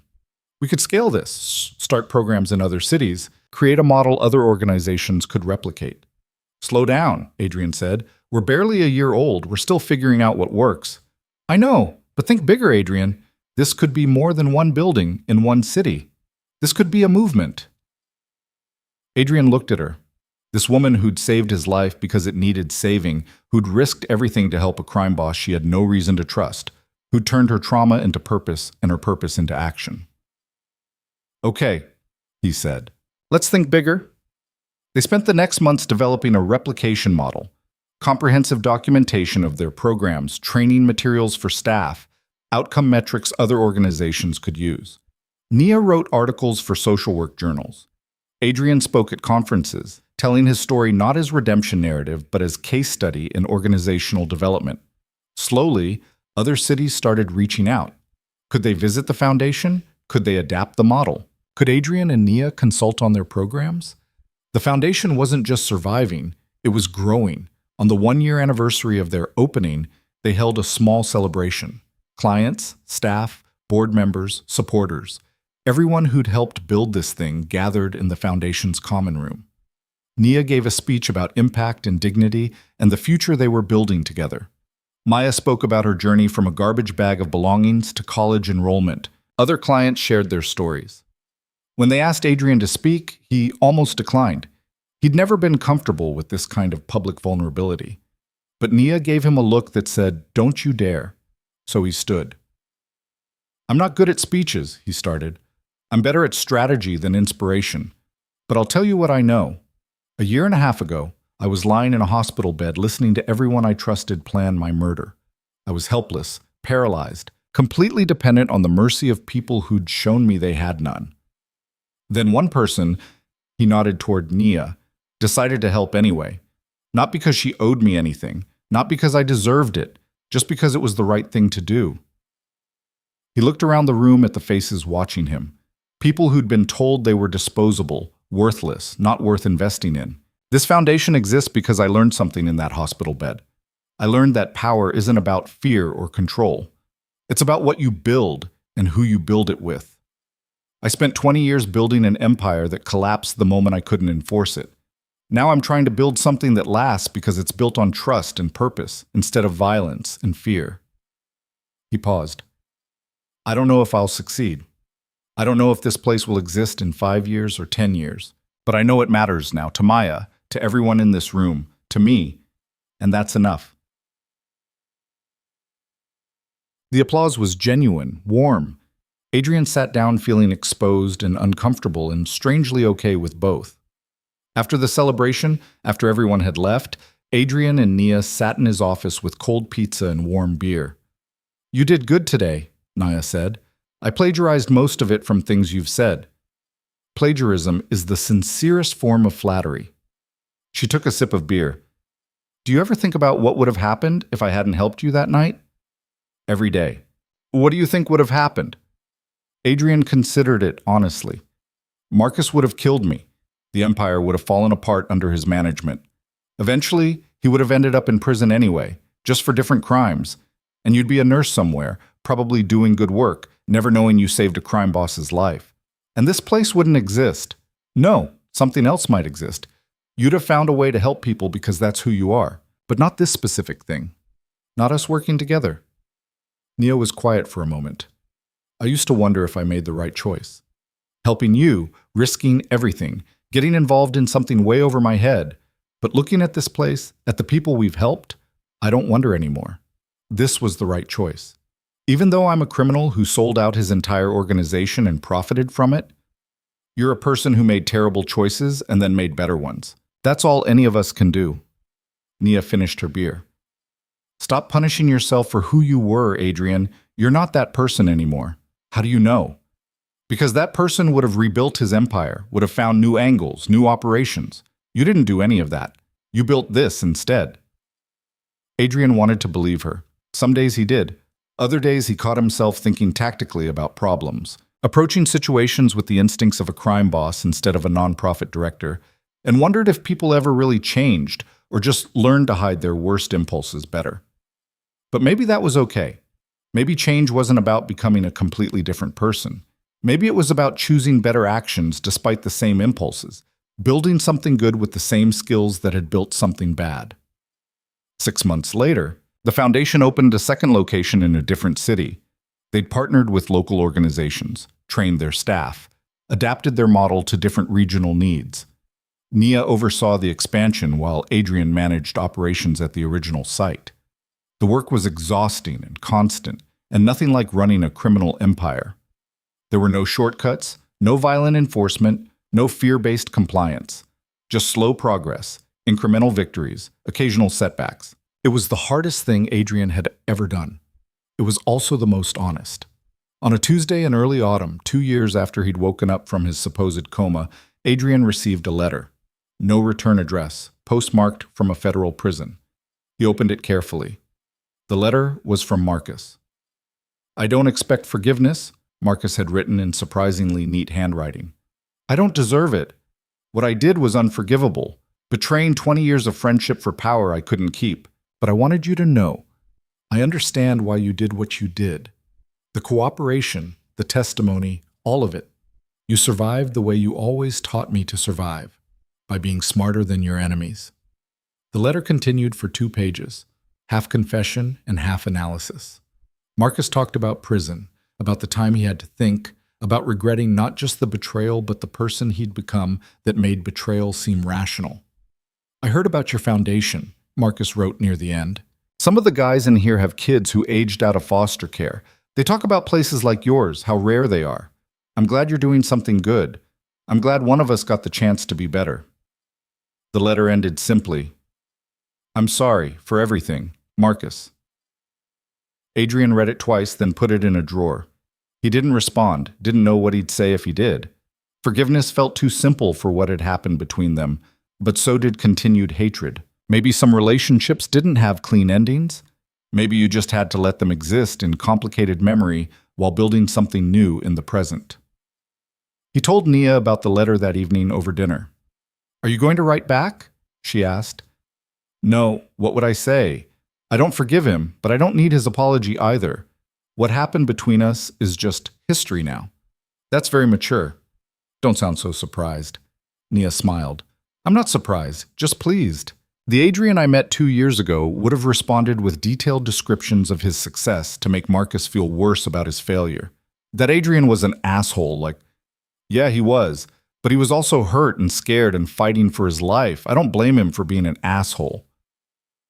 Adrian looked at this woman across the table, this person who'd seen him at his absolute worst and somehow still believed he could be better. He'd spent 20 years surrounded by people who feared him or used him or both. Nia just saw him, completely and honestly, and chose to be there anyway. "Thank you," he said. "For what?" "For everything, for saving my life, for building this with me, for not letting me give up when it got hard." "You're welcome. But Adrian, you saved yourself. I just gave you the chance."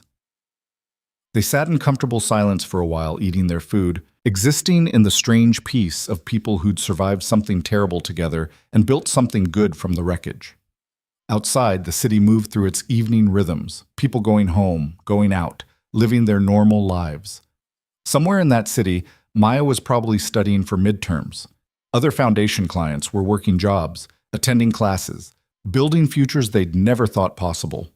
And Adrian Voss, the silent king who'd risen from the dead to burn down his empire, was just a man eating dinner with a friend, planning tomorrow's work, trying to be better than yesterday.